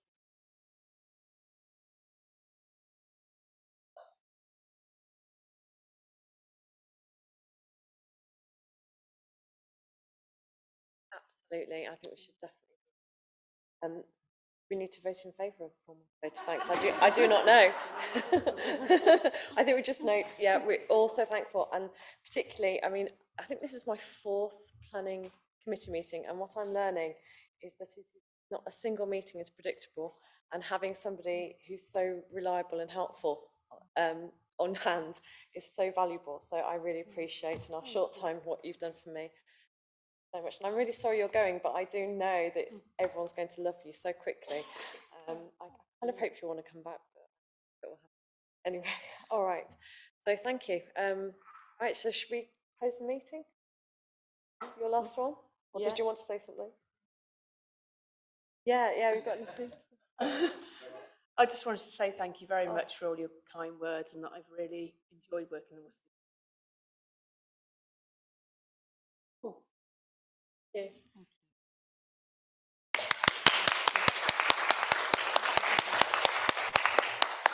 Okay.